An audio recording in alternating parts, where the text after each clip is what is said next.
Try ಮಾಡಿ ಆಚಿ chicken masala. ಆಚಿ chicken masala.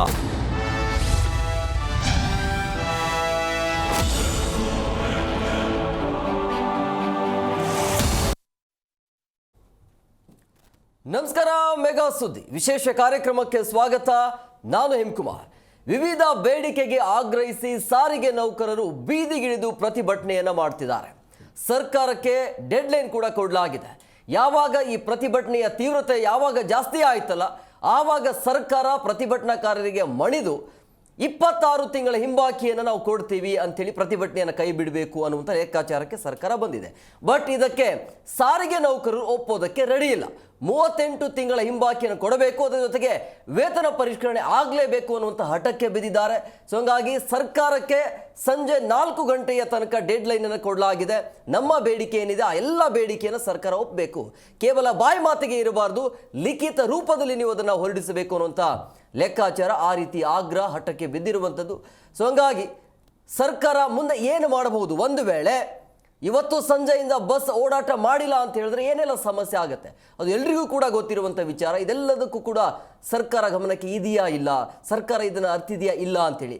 ಯಾಕೆ 38 ತಿಂಗಳ ಹಿಂಬಾಕಿಯನ್ನು ಯಾಕೆ ಕೊಟ್ಟಿಲ್ಲ ಅನ್ನುವಂಥ ಯಕ್ಷ ಪ್ರಶ್ನೆ ಇದೆ. 26 ಕೊಡ್ತೀವಿ ಅಂತ ಹೇಳಿದ್ದಾರೆ, ಅಂದರೆ 26 ತಿಂಗಳದ್ದು ಕೊಡ್ತೀವಿ, ಉಳಿದಿದ್ದು ನೋಡೋಣ ಅನ್ನೋ ರೀತಿಯಲ್ಲಿ. ಸೊ ಹಂಗಾಗಲೇಬೇಡ, ಅಂದರೆ ಯಾವುದೇ ಕಾರಣಕ್ಕೂ ಕೂಡ ಇದಕ್ಕೆ 26 ತಿಂಗಳ ವೇತನವನ್ನು ನಾವು ಒಪ್ಕೊಳ್ಳೋದಿಲ್ಲ ಅನ್ನುವಂಥ ಲೆಕ್ಕಾಚಾರ. ಸೊ ಹಂಗಾಗಿ ಈ ಪ್ರತಿಭಟನೆಯಿಂದ ಆಗುವಂಥ ಸಮಸ್ಯೆಗಳೇನು, ಸಾರಿಗೆ ನೌಕರರ ಸಮಸ್ಯೆಗಳು ಏನಿದ್ದಾವೆ, ಯಾಕೆ ಸರ್ಕಾರ ಡಿಲೇ ಮಾಡ್ತಿದೆ ಅಂತೇಳಿ, ಆರ್ಥಿಕವಾಗಿ ಎಲ್ಲ ಸರಿ ಮಾಡಿಕೊಂಡು ನಾವು ಗ್ಯಾರಂಟಿಯನ್ನು ಕೊಡ್ತೀವಿ ಅಂತ ಹೇಳ್ತಾ ಇರುವಂಥ ಸರ್ಕಾರ ಬಿಟ್ಟಿಯಾಗಿ ಕೊಡ್ತಿದ್ದಾರೆ. ರಾಜ್ಯದ ಪರವಾಗಿ, ರಾಜ್ಯದ ಜನರ ಪರವಾಗಿ ದುಡಿತಾ ಇರುವಂಥ ನೌಕರರಿಗೆ ಯಾಕೆ ಕೊಡ್ತಾ ಇಲ್ಲ ದುಡ್ಡು ಅನ್ನೋದು, ಎಲ್ಲದರ ಬಗ್ಗೆ ಚರ್ಚೆ ಮಾಡೋಣ. ಇದೆ ಇವತ್ತಿನ ವಿಶೇಷ. ರಾಜ್ಯ ಸರ್ಕಾರ ವರ್ಸಸ್ ಸಾರಿಗೆ ಸಮರ.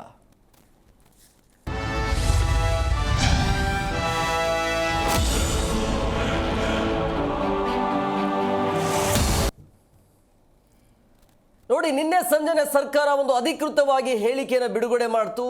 26 ತಿಂಗಳ ಹಿಂಬಾಕಿಯನ್ನು ಕೊಡ್ತೀವಿ, ಪ್ರತಿಭಟನೆಯನ್ನು ಇಲ್ಲಿಗೆ ಬಿಡಬೇಕು ಅಂತೇಳಿ. ಬಟ್ ಪ್ರತಿಭಟನಾಕಾರರು ಅಂದರೆ ನೌಕರರು ಇದನ್ನು ಬಿಡಲಿಕ್ಕೆ ರೆಡಿ ಇಲ್ಲ. ಇವತ್ತು ಸಂಜೆ 4 ಗಂಟೆಗೆ ಡೆಡ್ ಲೈನ್ ಕೊಡಲಾಗಿದೆ. ಸಂಜೆಯಿಂದ ರಾಜ್ಯದ 4 ಸಾರಿಗೆ ನಿಗಮಗಳು ಪ್ರತಿಭಟನೆಗೆ ಮುಂದಾಗಿವೆ. ಪ್ರಯಾಣಿಕರೇ ಗಮನಿಸಬೇಕಾಗಿರುವಂಥ ವಿಚಾರ ಇದು. ಬಸ್ ಸಂಚಾರ ಇರುತ್ತಾ ಇಲ್ವಾ ಅನ್ನುವಂಥ ಸಹಜವಾಗಿ ಅನುಮಾನ ಇದೆ. ಇವತ್ತಿನ ಕಾರ್ಯಕ್ರಮದಲ್ಲಿ ಈ ಪ್ರತಿಭಟನಾಕಾರರ ನೇತೃತ್ವವನ್ನು ವಹಿಸಿಕೊಂಡಿರುವಂಥವರು ನಮ್ಮ ಜೊತೆಗೆ ಇರ್ತಾರೆ. ಸೊ ಹಂಗಾಗಿ ಇರುತ್ತಾ ಇಲ್ಲ ಅನ್ನೋದು ಇವತ್ತಿನ ಕಾರ್ಯಕ್ರಮದಲ್ಲಿ ಮಾಹಿತಿಯನ್ನು ಕೊಡ್ತೀವಿ. ವಿವಿಧ ಬೇಡಿಕೆಯನ್ನು ಸರ್ಕಾರ ಈಡೇರಿಸದೇ ಇರುವಂಥ ಹಿನ್ನೆಲೆಯಲ್ಲಿ ಈ ರೀತಿಯ ಒಂದು ನಿರ್ಧಾರ, ಮುಷ್ಕರದ ನಿರ್ಧಾರ. ಸೊ 26ರ ಬದಲು 38 ತಿಂಗಳ ಹಿಂಬಾಕಿಯನ್ನು ಕೊಡಲೇಬೇಕು ಅನ್ನುವಂಥ ಬಿಗಿಪಟ್ಟು. ಬೆಂಗಳೂರು ಚಲೋ ಮೂಲಕ ರಾಜ್ಯ ಸರ್ಕಾರಕ್ಕೆ ನೇರ ಎಚ್ಚರಿಕೆ ಇದು. ಸೊ ಬೇಡಿಕೆಯನ್ನು ಈಡೇರಿಸಿಲ್ಲ ಅಂತ ಹೇಳಿದ್ರೆ ರಾಜ್ಯದಲ್ಲಿ ಉಗ್ರ ಹೋರಾಟಕ್ಕೆ ನಾವು ಕರೆ ಕೊಡ್ತೀವಿ ಅನ್ನುವಂಥ ಹಠಕ್ಕೆ ಬಿದ್ದಿರುವಂಥದ್ದು. ಸೊ ನೋವು ಸಹಜವಾಗಿರುತ್ತೆ. 36 ತಿಂಗಳ ಸಂಬಳ ಇಲ್ಲದೆ ಯಾವನ್ರಿ ಕೆಲಸ ಮಾಡ್ತಾನೆ, ಅರ್ಥ ಮಾಡ್ಕೋಬೇಕು. ಭರವಸೆ ಬೇಡ, ಲಿಖಿತ ಆದೇಶಕ್ಕೆ ಸಾರಿಗೆ ನೌಕರರು ಪಟ್ಟಣ ಹಿಡಿತಾ ಇರುವಂಥದ್ದು. ಸೊ ಹಂಗಾಗಿ ಈ ಹೋರಾಟ ಬೇರೆ ಲೆವೆಲ್ಗೆ ಹೋಗುವಂಥ ಎಲ್ಲ ಸಾಧ್ಯತೆ ಕಂಡು ಬರ್ತಾ ಇದೆ. ನೀವು ಎಸ್ಮಾ ಜಾರಿ ಮಾಡಿ ಏನು ಬೇಕಾದರೂ ಮಾಡಿಕೊಳ್ಳಿ, ಅದಕ್ಕೆ ನಾವೆಲ್ಲ ಹೆದರೋದಿಲ್ಲ ಅನ್ನುವಂಥ ಹಠಕ್ಕೆ ಬಿದ್ದಿರುವಂಥದ್ದು. ಆ ಒಂದು ನಿರ್ಧಾರಕ್ಕೆ ಬಂದಿರುವಂಥ ಹಿನ್ನೆಲೆಯಲ್ಲಿ ಪ್ರಮುಖವಾಗಿ ಸಾರ್ವಜನಿಕರಿಗೆ ಸಾಕಷ್ಟು ಸಮಸ್ಯೆ ಆಗುತ್ತೆ. ಅದರ ಜೊತೆಗೆ ರಾಜ್ಯ ಸರ್ಕಾರಕ್ಕೂ ಕೂಡ ಅದು ಎಫೆಕ್ಟ್ ಆಗುತ್ತೆ. ಇದೆಲ್ಲವೂ ಕೂಡ ಸಮಸ್ಯೆ ಇದೆ. ಆದರೂ ಕೂಡ ರಾಜ್ಯ ಸರ್ಕಾರ ಯಾಕೆ ಹಿಂಬಾಕಿಯನ್ನು ಕೊಡ್ತಾ ಇಲ್ಲ ಅಂಥೇಳಿ 26 ಅಂತ ಒಪ್ಕೊಂಡಿದ್ದಾರಂತ, 26 ತಿಂಗಳು ಕೊಡ್ತೀವಿ ಅಂತೇಳಿ. ಅದು ಕೊಡ್ತಾರೋ ಇಲ್ಲೋ ಗೊತ್ತಿಲ್ಲ. ಬಟ್ ಸದ್ಯಕ್ಕೆ ಬೀಸುವ ದೊಣ್ಣೆಯಿಂದ ಪಾರಾಗುವಂಥ ಲೆಕ್ಕಾಚಾರ ಅಂತ ಪ್ರತಿಭಟನಾಕಾರರು ಹೇಳ್ತಾ ಇರುವಂಥದ್ದು. ಸೊ ಹಂಗಾಗಿ ಸಹಜವಾಗಿ ಇವತ್ತು ಸಂಜೆಯಿಂದ ಈಗ 4 ಗಂಟೆಗೆ ಡೆಡ್ ಲೈನ್ ಕೊಡಲಾಗಿದೆ. 4 ಗಂಟೆ ಒಳಗಡೆ ಏನಾದರೂ ಸರ್ಕಾರದಿಂದ ಅಧಿಕೃತವಾಗಿ ಆದೇಶ ಬರಬೇಕು, ಅದು ಲಿಖಿತ ರೂಪವಾಗಿ ಆದೇಶ ಬರಬೇಕು ಅನ್ನುವಂಥ ಲೆಕ್ಕಾಚಾರ. ಈ ಪ್ರತಿಭಟನೆಯಲ್ಲಿ ಯಾವೆಲ್ಲ ಸಂಘಟನೆಗಳು ಭಾಗಿಯಾಗಿದ್ದಾವೆ ಅಥವಾ ರಾಜಕೀಯ ಪ್ರೇರಿತನ ಇದು ಪ್ರತಿಭಟನೆ ಅನ್ನುವಂಥ ಅನುಮಾನ ಕೂಡ ಇದೆ. ಅದನ್ನು ಕೂಡ ಕೇಳಬೇಕಲ್ವ, ಅದು ಕೂಡ ಯಕ್ಷ ಪ್ರಶ್ನೆ ಇದೆ ಅಲ್ವಾ. ಪ್ರತಿಭಟನೆ ಇದೆ, ಬಟ್ ನಿಮ್ಮ ಹಿಂದೆ ಯಾರಿದ್ದಾರೆ ಅನ್ನೋದು. ಸೊ ಹಂಗಾಗಿ ಈ ಪ್ರತಿಭಟನೆಯ ಉದ್ದೇಶ ಏನು, ರಾಜ್ಯ ಸರ್ಕಾರ ಏನು ಮಾಡುತ್ತೆ? ಫ್ರೀಯಾಗಿ ಕೊಡ್ತಾ ಇದ್ರಿ, ಶಕ್ತಿ ಯೋಜನೆಯ ಮುಖಾಂತರ ಲಕ್ಷಾಂತರ ಮಹಿಳೆಯರು ಓಡಾಟವನ್ನು ಮಾಡ್ತಾ ಇದ್ದಾರೆ. ಆದರೆ ಜನಸಾಮಾನ್ಯರ ಪರವಾಗಿ ದುಡಿತಾ ಇರುವಂಥ ನೌಕರರಿಗೆ ಯಾಕೆ ನೀವು ದುಡ್ಡು ಕೊಡೋಕ್ಕೆ ರೆಡಿ ಇಲ್ಲ ಅನ್ನೋದು. ಆಮೇಲೆ ಲಕ್ಷಾಂತರ ಪ್ರಯಾಣಿಕರ, ಸಾರ್ವಜನಿಕರ ಜೀವನಾಡಿ ಸಾರಿಗೆ ಸಂಸ್ಥೆ. ಸೊ ಒಂದು ವೇಳೆ ಒಂದು ಗಂಟೆ ನಿಂತೋಯ್ತು ಅಂದರೆ ಭಾಳಷ್ಟು ಸಮಸ್ಯೆ ಆಗುತ್ತೆ. ಸೊ ಮುಷ್ಕರ ಅಂತ ಹೇಳಿದ್ರೆ ಏನು ಗೊತ್ತಾ, ಅವತ್ತಿಂದ ಡ್ಯೂಟಿಗೆ ಹೋಗೋದಿಲ್ಲ, ಮನೇಲಿ ಇದ್ರೆ ಮುಗ್ದೋಯ್ತು, ಬೀದಿಗೆ ಬರೋದು ಅವಶ್ಯಕತೆ ಇಲ್ಲ.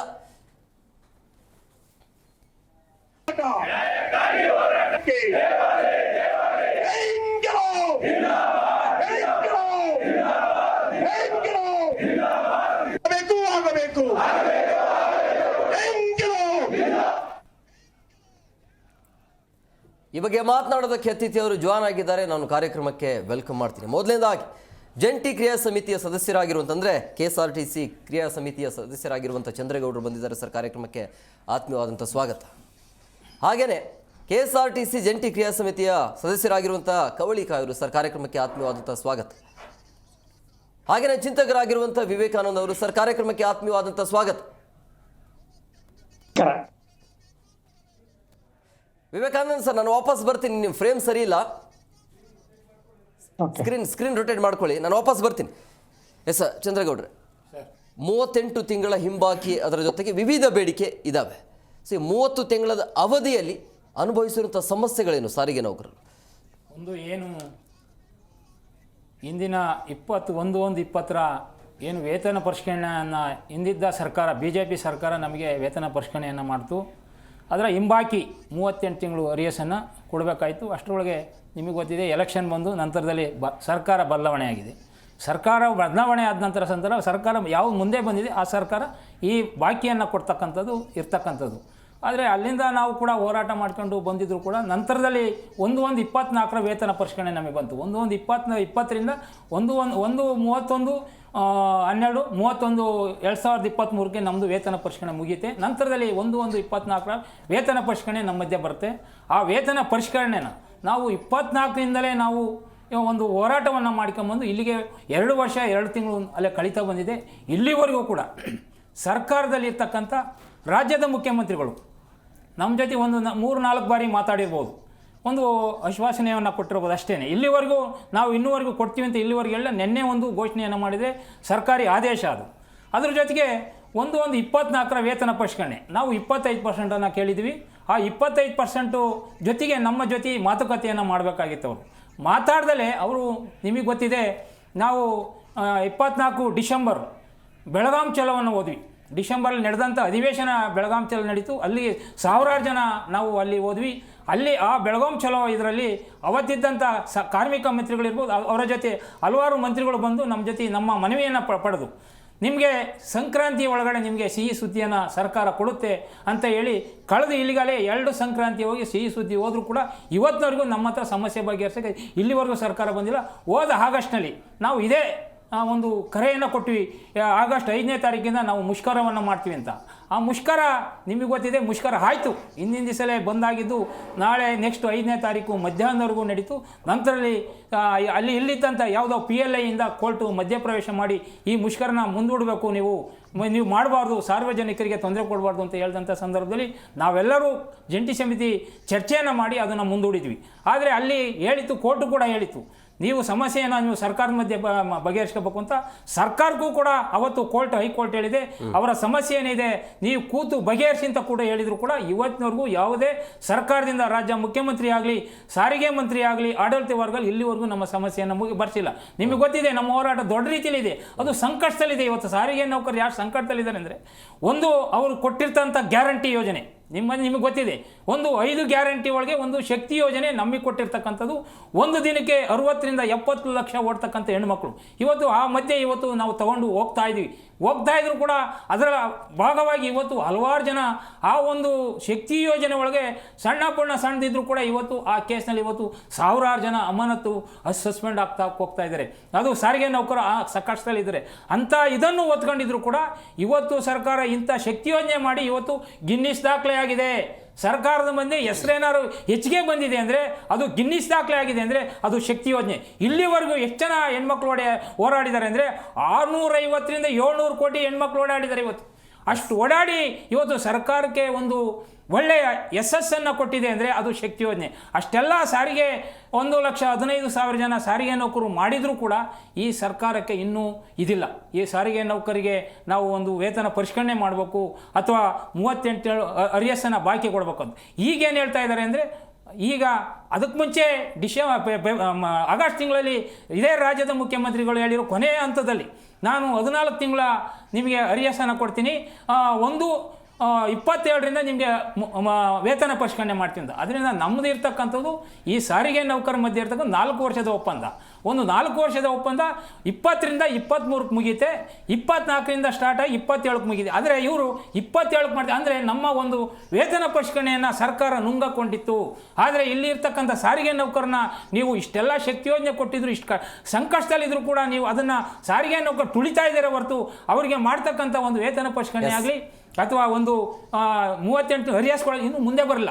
ಇವತ್ತು ಕೂಡ ಒಂದು ನೆನ್ನೆ ಹೇಳ್ತಾರೆ ಸರ್ಕಾರಿ ಆದೇಶ ನಿಮಗೆ 26 ತಿಂಗಳು ಕೊಡ್ತೀವಿ, ಮತ್ತು 1/4/25ರಿಂದ ವೇತನ ಪರಿಷ್ಕರಣೆ ಮಾಡ್ತೀವಿ, ನೀವು 25 ಕೊಟ್ಟಿದ್ದೀರಾ, ಅದನ್ನು ಕೂತು ಮಾತು ಚರ್ಚೆ ಮಾಡ್ತೀವಿ ಅಂತ. ನಾವು ನಿಮ್ಗೆ ಹೇಳೋದಷ್ಟೇ, ಏನು ಇವತ್ತು ನೀವು ಈ ಘೋಷಣೆಯನ್ನು ಮಾಡಿದ್ರಿ, ನೀವು ಮೊದಲು ಹೇಳಿದ್ರಿ 27ರಿಂದ ಒಂದು ಹೆಜ್ಜೆ ಹಿಂದೆ ಬರ್ತೀವಿ ಅಂತ ಹೇಳಿದ್ರಿ, ಈಗ ಒಂದು ಹಿಂದೆ ಬಂದಿದ್ರ. ನಾವು ಇವತ್ತು ನಿಮ್ಮನ್ನು ಕೇಳ್ಕೊಳ್ಳೋದಷ್ಟೇ, ಇನ್ನೂ ಒಂದು ಹೆಜ್ಜೆ ಬಂದರೆ ಅದು 24ಕ್ಕೆ ಬರುತ್ತೆ. 24 ಅಂದರೆ 1/1/24 ವೇತನ ಪರಿಷ್ಕರಣೆ ಆಗುತ್ತೆ. ಆದರೆ 26 ತಿಂಗಳು ನೀವು ಏನು ಕೊಡ್ತೀವಿ ಅಂತ ಇವತ್ತು ಹೇಳಿದ್ರಿ, ಒಂದು ಹೆಜ್ಜೆ ಮುಂದೆ ಬಂದರೆ ಅದು 26 38 ಆಗುತ್ತೆ, ಅದನ್ನು ನೀವು ಕೊಟ್ಟಂಗಾಗುತ್ತೆ. ಅದರಲ್ಲಿ ನಿಮಗೇನು ದೊಡ್ಡ ಇದೆ ಇಲ್ಲ. ಇವತ್ತು 1,272 ಕೋಟಿ 98 ಲಕ್ಷ ನೀವು ಕೊಡಬೇಕು ಅನ್ನೋದ್ರೊಳಗೆ ಅದ್ರ ಜೊತೆಗೆ ಇನ್ನೊಂದು 500 ಚಿಲ್ಲರೆ ಕೋಟಿ ಕೊಟ್ಟರೆ ಏನು ಅರಿಯಾಸು ನಿಮಗೆ ಬಗೆಯಿರುತ್ತೆ. ಯಾಕೆಂದರೆ ಇದರೊಳಗೆ ನಿಮಗೆ ಗೊತ್ತಿದೆ.